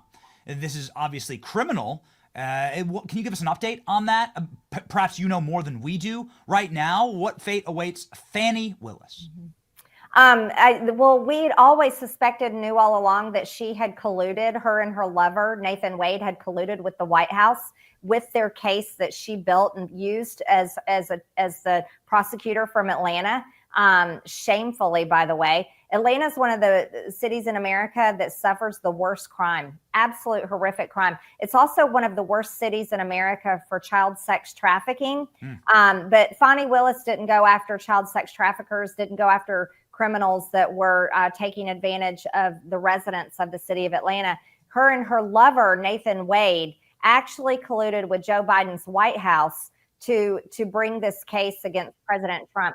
I have not seen the evidence with my own eyes, so I can't comment further specifically on the evidence, but I look forward to seeing the evidence. And she's another one that is completely involved in politically weaponizing and abusing power. She should be removed from office. We are a Republican-controlled state. My home state of Georgia, we have a Republican governor, Republican lieutenant governor, Republican attorney general, and a Republican-controlled state legislature. Fani Willis should be disbarred and removed from her office if this evidence actually proves her collusion with the White House. Good. Yes. Finally, some consequences. It'd be very nice to see that, and it'll be very nice to see that in the new Trump golden era that you, again, helped usher in. There's this great photo of you on the phone during the speakership race, the speakership vote, with you calling the new chief of staff of the White House, Susie Wiles. Just wanted to ask, one, great action shot. There's plenty of those of you. You yelling at Joe Biden, I'm not sure that you will ever get better than that, but whatever. You doing that phone call, how involved was President Trump in the speakership race? How intricate was this process? He was very involved, and congratulations to the photographer who captured that. They must have caught that photo literally when Susie answered the phone. Yes, I had a lengthy conversation with her on the House floor as we were going through the speaker's race. Look, everyone knows I went against Mike Johnson and tried to vacate him from the speakership early last year, after he passed a two-part omnibus, reauthorized FISA, warrantless spying on Americans, and gave $61 billion to Ukraine and $9 billion to Hamas and Gaza. Those were red lines for me. But since then, and since we have won the election, I've repaired my relationship with Mike Johnson, and President Trump asked me to support him. He also asked all of us to support him and vote him in as speaker, and no one else was running for speaker, Benny. So you know what I did, Benny? I did what I asked all my colleagues to do. I put down my pride and my ego, and I said, all right, let's get Mike across the line. And so I was working there hard on the House floor to try to get Mike Johnson the votes he needed so we could elect him as President Trump's choice to be Speaker of the House. And now that we've gotten that done, we're ready to move forward. And Benny, I have to tell you, I'm so lucky that I have such good relationships with President Trump. His new chief of staff, Susie Wiles, we're so proud of her. Caroline Leavitt, Stephen Miller, and all the others that are going to be working closely with us in Congress to help pass President Trump's agenda. Okay, so that's a perfect launching point into final question here. What is that agenda? What can we expect to see? We're hearing some rumors of a mega MAGA bill that will come out of the House with an enormous slate of agenda items all locked up together. This is kind of what we were hoping to get in the first Trump term when we had unified control of government. Is that happening? Is that being written right now? Or are you helping writing it? Yeah, we are working on it right now, and thank you for asking me. I am a big supporter of one big beautiful bill, which President Trump calls it. And let me tell you something. I'm going to call out my colleagues, every single Republican I serve with, and every single Republican in the Senate. Guess what? There's no excuses. We all have to get to work, and we better get this done because the American people gave us a mandate on November 5th of 2024. We don't have a choice. And so this is not something that we get to bicker about and have in-party fighting. This isn't something where someone tries to get attention online or get attention out on the steps in front of the Capitol. This is something where we absolutely have to get in a room and put down our own agendas, and we have to work together to fulfill this mandate. And Benny, let me tell you, we can do it. There is no reason why we can't do it unless we get in our own way. And so I'm committed absolutely to helping President Trump get this across the line. I will call out any one of my colleagues that is getting in the way of the American people's mandate, because we have to do it. We have very little time to get it done. It's a matter of national security. It's a matter of economic security. And it's a matter of being successful so that, guess what, Benny? We can win the midterms just a short time from now and keep it going again for 2 more years to finish out President Trump's administration. Yes. I mean, it would be really great to have less lies out of Congress, like that we're going to do this and actually see the rubber hit the road. And you're exactly right. There is no more friction in Congress against President Trump and against this mandate. I mean, you have Mark Zuckerberg coming out today being like, nope, I'm going to unite with President Trump and fight for free speech around the world. This is, I mean, it's a wild and astonishing moment. I wanted to end quickly here with something that quite shocked our audience, which was Mitch McConnell's absence yesterday from the certification of Donald Trump, and also Nancy Pelosi and a walker. I know she had a bad fall. A lot of people saying term limits now for Congress is very popular, and saying that, you know, there's just a cast of leadership that is totally and completely out of touch with the American people and are just not cognitively or physically capable of doing this job. Just your takeaway thoughts on that. I 100% agree. You know, we should have cognitive tests here in Congress. Cognitive tests for people that serve in elected positions, period. I also believe in physical tests. Look, here's the problem. We have so many elderly people holding office here in Washington that their staff actually become their caretakers. You wouldn't believe how many members I serve with that have been here for decades, Benny, and their staff roll them in a wheelchair, help them stand up, hand them all their vote recommendations, basically telling them what to do and how to do their job. And no one voted for their staff. No one voted for that. And the American people are not paying for elder care. That's not what members of Congress are here to do. This isn't an assisted living, but yet the Congress and the Senate has turned into an assisted living for many members of Congress. And I have to tell you, the American people should be outraged. You should be screaming from the rooftops, enough of this assisted living in Washington. It has to stop. You didn't vote for the staff, Benny. Nobody voted for the staff. You voted for a person to serve you, the American people, your district or your state, and they can't serve you when they're late in age, and we all get there. We will all get there. But for the love of God, let's not all get there when we hold such power and responsibility. Yeah, so, I mean, it's a terrible motivation if you are not going to be experiencing the consequences of the policies that you're passing. If you're so old that you won't really be around in the next 10 years, then what motivation do you have actually to pass good laws or to fix the deficit?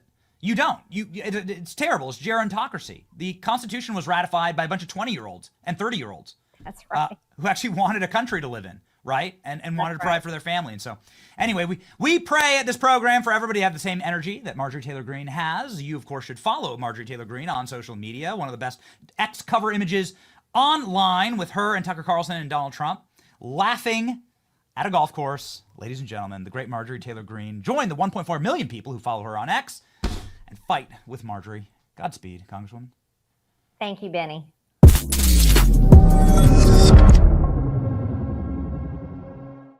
Ooh, man, that was a heater. Holy smokes. Ladies and gentlemen. So it's like, you know, I apologize because I get into a trance with these Donald Trump. You know, it's like I have to almost like reconnect my brain. Like I get into a trance, like watching these Donald Trump press conferences. It's like I've been so. The last 4 years had almost nearly broke me. Because we go live for these Joe Biden press conferences, these Kamala Harris press conferences. You're just not used to, one, any news breaking, or two, anybody like speaking with a connected brainstem. And so it's like it's majestic. It's really neat. It's really fun to watch. It's really fun to be a part of. Ladies and gentlemen, we have some very fascinating news that, given a normal circumstance, would have kicked off the show. It's about what's happening on the largest social media platform on Earth, which is arguably Meta. If you include Instagram and Facebook together, you're talking billions and billions of users. Mark Zuckerberg just made a massive, massive pivot for free speech. We're going to obviously verify that these actions are taken, and these actions will affect the future of the country quite profoundly. We know this because we have multi-millions of followers on both those platforms, Facebook and Instagram. And very much in the dark of night, we were censored within an inch of our lives and could no longer reach our audience. We know, as a matter of fact, that's because of Joe Biden. And that's because of the Biden regime and their illegal censorship of American citizens and the trampling of our constitutional rights. Now, they did that in order to try and win an election. Now that election is lost, Mark Zuckerberg's coming out and saying, we're not going to go that path here at this company. I applaud that decision. I think it's brave. I think it's important. The censorship industrial complex is obviously something we've talked about a lot with Mike Benz on this program. It's something that's affected us in a very negative manner at our show and at our business. And we've had to make major shifts and adjustments in our business. But here comes Mark Zuckerberg. Not only that, but like putting Dana White on his board at Meta. And Dana White is a vigorous and violent defender of free speech. And so this is very good. We consider Dana White a friend and somebody who has been an ally of us in our program. And so we look forward to following these updates. This is very important to us. We stream on Facebook every single day. We love our Facebook audiences. We have millions of subs there. We don't want to ignore those people that use those platforms, but it's just been impossible to reach people over the last couple of years with the boot of censorship on our necks. So these changes are pretty exciting. President Trump responded to this as well during his press conference. I thought their presentation was excellent. Trump says they have come a long way. And then Donald Trump saying that it is in part because he has been meeting with Mark Zuckerberg and instituting these policies. Of course, nobody censored more than President Trump. So Trump is now effectively ushering in a new era of free speech for all of us. Of course, you cannot have this conversation without also thanking Elon Musk, who did it first, right? And did it when there was much more to be lost. Ladies and gentlemen, Zuckerberg has sort of been on a very interesting path to this moment. President Trump was shot. Zuckerberg sort of shocked the world by saying this is the most badass thing he's ever seen. Here we go. I've done some stuff personally in the past. I'm not planning on doing that this time. And that includes, not endorsing either of the candidates. Now, look, there's obviously a lot of crazy stuff going on in the world. The historic events over the weekend. And on a personal note, it's, seeing Donald Trump get up after getting shot in the face and pump his fist in the air with the American flag is one of the most badass things I've ever seen in my life. But look, it's, and I think, look, it's, at some level as an American, it's like hard to not get kind of emotional about that spirit and that fight. And I think that's why a lot of people like the guy. Okay, so what did Zuckerberg do today? So he says that that's the American spirit, getting up and fighting. And then today he announced, listen, there have been a bunch of left-wing mongoloid orcs who've taken over my platforms. I have billions of users on that platforms, and they have used their left-wing power to censor Americans. They have abused it to a political end. I'm going to put a stop to it. I'm going to end entire programs. We're going to have a X-style community notes, but it's not going to like affect your scores. Those some type of social credit score in Marxist communist China. We're going to move our moderation teams from out of San Francisco into Texas to better reflect the American people and their sensibilities about free speech. That is such a positive. It's probably my favorite thing that he did today. And then also, we are going to allow political speech back on the platform because that's what people want. More importantly, I'm going to go around the world and I'm going to fight with President Trump to stop unconstitutional censorship in this country and then also around the world. Mark Zuckerberg saying that the results of the 2024 election really cemented for him, according to my sources, a path that Zuckerberg's been on for quite a while. Many people tell me that he's libertarian in his own personal beliefs. Again, we'll watch it play out. You know, you gotta verify this stuff. It was horribly detrimental, obviously, to our business, and I'm sure that you have been also censored on these platforms. Facebook and Instagram were the most censorious of all platforms. But I am going to, I'm like in a very good mood, and I'm going to accept all this prima facie, and going to watch for the changes. Here's the changes. Mark Zuckerberg out this morning, very much breaking the internet here, and shocking us, certainly, first and foremost. Here we go. Here's what we're going to do. First, we're going to get rid of fact checkers and replace them with community notes similar to X, starting in the US. Second, we're going to simplify our content policies and get rid of a bunch of restrictions on topics like immigration and gender that are just out of touch with mainstream discourse. Third, we're changing how we enforce our policies to reduce the mistakes that account for the vast majority of censorship on our platforms. Fourth, we're bringing back civic content.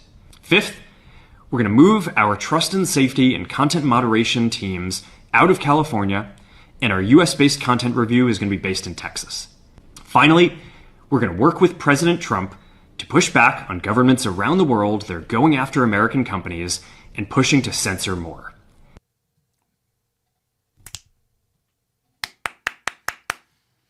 Do we freaking win? Boys, are we freaking back? Are we back? Mark Zuckerberg's responding to me on Instagram now. You pop that up. Like, it's freaking crazy. I can't believe the timeline that we're in. Now, we are massive fans of Elon Musk, and Elon Musk regularly interacts with us on X, but we've never had a Mark Zuckerberg response on Instagram. But lo and behold, here he is, clapping back at your boy. So what timeline are we living in? Boys, are we actually back? I don't know, man. I said it was very, very important that he posted this because it's going to have a massive chain reaction effect. I mean, you're going to talk like this is going to have a generational chain reaction effect to atomize the censorship industry forever in the country. And so I'm down. Man, I'm freaking down. And then he puts this guy on his Facebook board. This is Dana White when a Canadian reporter asked him, yo, do you ever censor your fighters? Check out Dana White's response here. About you obviously give a long leash to your fighters about, what they can say when they are up there with a UFC microphone and you are getting into territory of homophobia, transphobia. Is there... I don't give anybody a leash. Well, I'm saying you... A leash? I'm free speech. Control what people say. Going to tell people what to believe. Going to tell people... I don't fucking tell any other human being what to say, what to think, and there's no leashes on any of them. What is your question? I was asking that question. I'll move on, though. Yeah, probably a good idea. That's ridiculous to say I give somebody a leash. Free speech, brother. People can say whatever they want, and they can believe whatever they want. That guy's now has a seat on the Facebook board saying people it's not only is censorship wrong, but it's immoral that everyone can believe and say whatever they want. Times are changing. And what's the point? The point is that, it's easy to make those changes now that Donald Trump's in charge. I'm saying that it's good that it's happening. You just sit back and celebrate that it's happening. And it's important to remember where we've come from. And that the first guy to ever to actually do this was Elon Musk in his purchase of X and his liberation there. And then the downstream chain reaction effects that it's having are profound. But most importantly, the consequences of President Trump winning in the 2024 election are incalculable. as they are making and changing the world for good. It is like a dark spell. We say it often on this program, like a dark spell has been broken across the globe. And we haven't even gotten started yet, as Congresswoman Marjorie Taylor Greene says. I do think it's particularly interesting that Mark Zuckerberg gets interested in fight culture, UFC culture, himself, like a fighter. Like Klein, have you ever seen Killer Klein? Have you ever seen like videos of Mark Zuckerberg? Like, yeah. Is he legit? Like, I don't know much about fight culture. He's a legit hobbyist. Like, he's a hobbyist. Yeah, he's just interested. Like, he grapple a little bit, like fight a little bit, like he's like trying. Yeah, okay. Like, clearly he's getting in shape. Like, clearly he's gotten in shape. Yeah, okay. Like a couple times a week, he's like on the mat. Okay. Cool. All right. Okay. Killer Klein has a black belt in jiu-jitsu? Black belt? Purple belt in jiu-jitsu? Okay. All right. Killer Klein is a jiu-jitsu instructor, actually. Undefeated kickboxer. That's right. Hey, baby.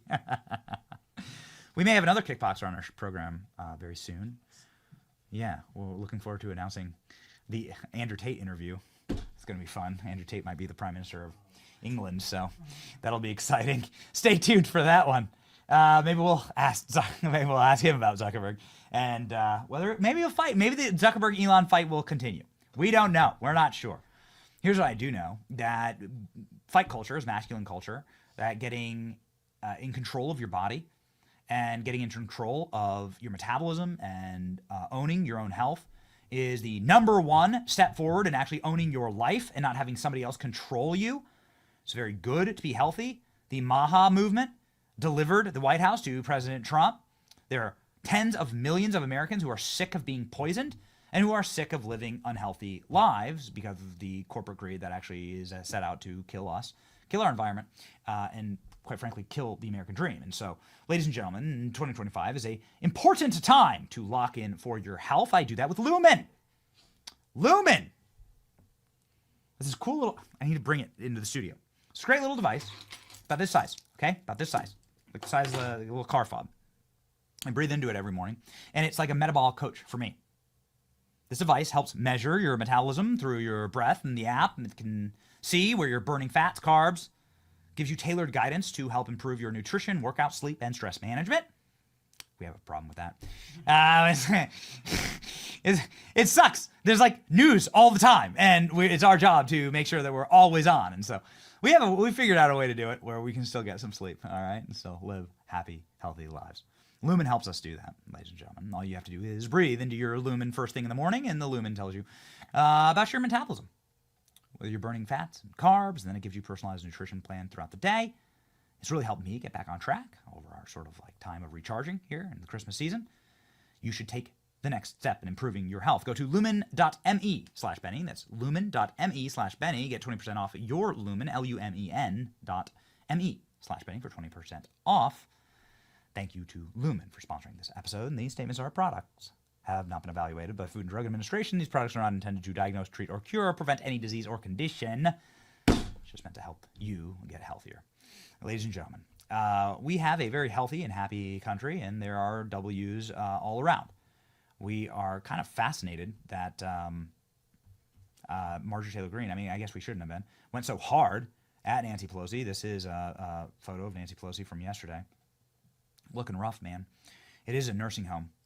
And it's time for people to like clear out of D.C. Like it really is like a generational moment when we should ask for better and should break out of sort of the shackles of this idea that we can't rename the Gulf of Mexico. We actually have a photo of the renamed Gulf of Mexico. I don't know, Klein, you still got that? Like it looks, it's so freaking beautiful. The Gulf of America is actually what we should name it. MTG already writing the legislation on that. That's amazing. Look at that. Now's the time. Now's the time. If not now, when? If not us, who? The Gulf of America. With a laughing Donald Trump. Ladies and gentlemen, like, out with the old, in with the new. Okay? The great new American century. What did you think when Donald Trump says you're going to see greatness beyond anything you've ever seen? Like, what did you think he was talking about there exactly? What exactly did you think? Here we go. This one. Klein, let's pop that up. This is good. This is very good. Oh, man. Look at that.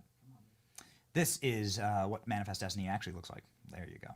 Northern Colonies, Greenland Protectorate, Trump Tower, the Great American Empire. Oh, yeah, baby. I'd say add Cuba in there. Why not? Right? Like, what a mess, that place. It's an exciting time, and it's going to be good to stay nimble and stay on your feet, something that Mitch McConnell and Nancy Pelosi can't. We will sing great hymns of rejoicing when that new era of political leadership that is so calcified and destroyed this nation. I mean, that's the leadership. The Chuck Schumer, Joe Biden, Nancy Pelosi, Mitch McConnell leadership is what got us $37 trillion in debt. It's what we're going to have to save ourselves from, is those wretched people, okay? And so now it is time. It is time to get them out of Washington, D.C. People inside of the Joe Biden regime are fleeing Washington at such a fast rate, it's hard to even keep up with them. Controversial DOJ official Jay Bratt resigns ahead of Trump takeover. Oh, yeah, baby. Senior Department of Justice prosecutor Jay Bratt, who accused of ethical misconduct in the documents case against Donald Trump, has reportedly resigned in advance to the start of the new administration. Bratt's described by journalist Michael Isikoff as a key figure of publication of the Russia collusion hoax, with deep sources in the DOJ and having resigned before Trump could retaliate against him. The resignation of Jay Bratt, a career lawyer who served as the chief counterintelligence and export control section inside of the National Security Division before being detailed onto Smith's staff, has not been publicly announced by the department, but three sources familiar with the move describe the significant and even chilling event previewing the potential exodus of seasoned government lawyers and FBI agents who fear the wrath of Pam Bondi, oh yeah, baby, and the wrath of Kash Patel. By the way, can I see the comment section filled with new Kash Patel emojis? Can we get a photo of that, please, and pop it up on the screen while we do our verse of the day? So grab that, please. Got the new Kash Patel emoji. We'll do a Pam Bondi emoji. We'll do full emojis for all of our favorite Trump administration cabinet and appointees. Many of them you see and find on this program. Excited to join you every single day. We are excited every single day. Our verse of the day comes from the book of Ezekiel. Some great freaking muscular Old Testament stuff here. I will give them an undivided heart and put a new spirit in them. I will remove from them their heart of stone and give them a heart of flesh. Ezekiel 11:19. Oh yeah, baby. This is a fantastic verse.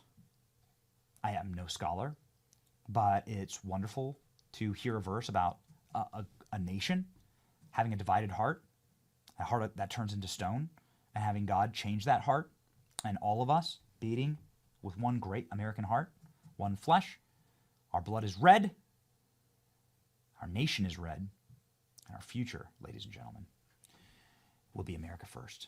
It's wonderful. God's promise to us, as long as good men and women stand up in this country, it will be saved. And that promise was fulfilled, certainly this year. The new Kash Patel emoji and the new Alina Habba emoji are live. Look at them go. We'll be adding more.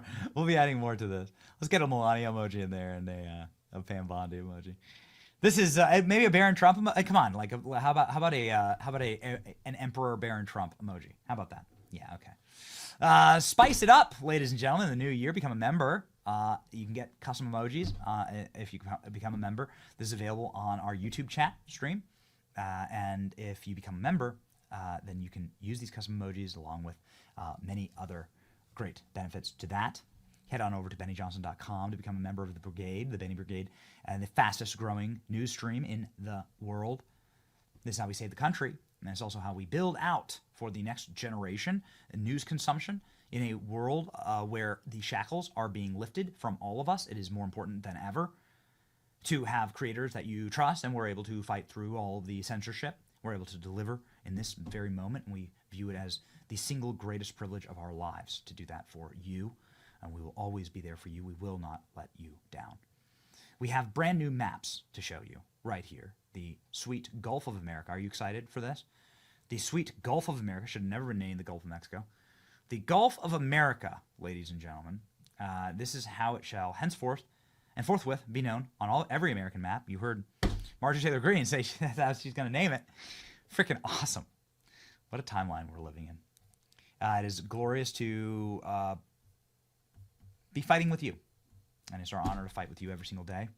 What a fun and wild time. You'll catch all of the news here on this program. Like, share, and subscribe. Join our family and march with us. You will not lose when you're with an army of happy warriors. And that's what we are on this program. You can't defeat an army of happy warriors. Just check the chat if you're wondering how joyful the warriors are on this program. Ladies and gentlemen, we will win. It's your boy Benny. See ya. Purpose here is simple. To strengthen what is weak.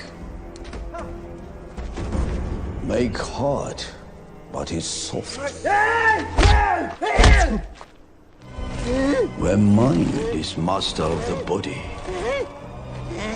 you will be warrior once more.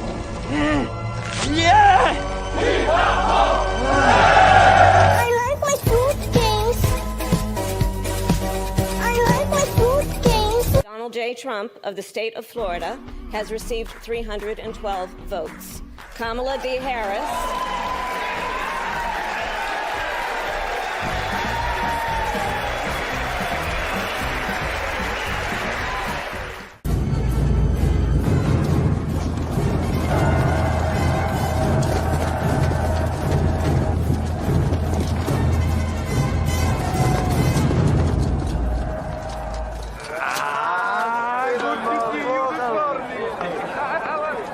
Well, looks like we are getting a McDonald's.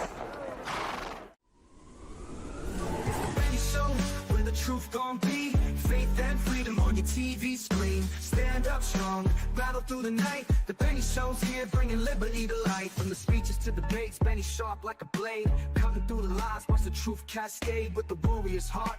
This man never fades.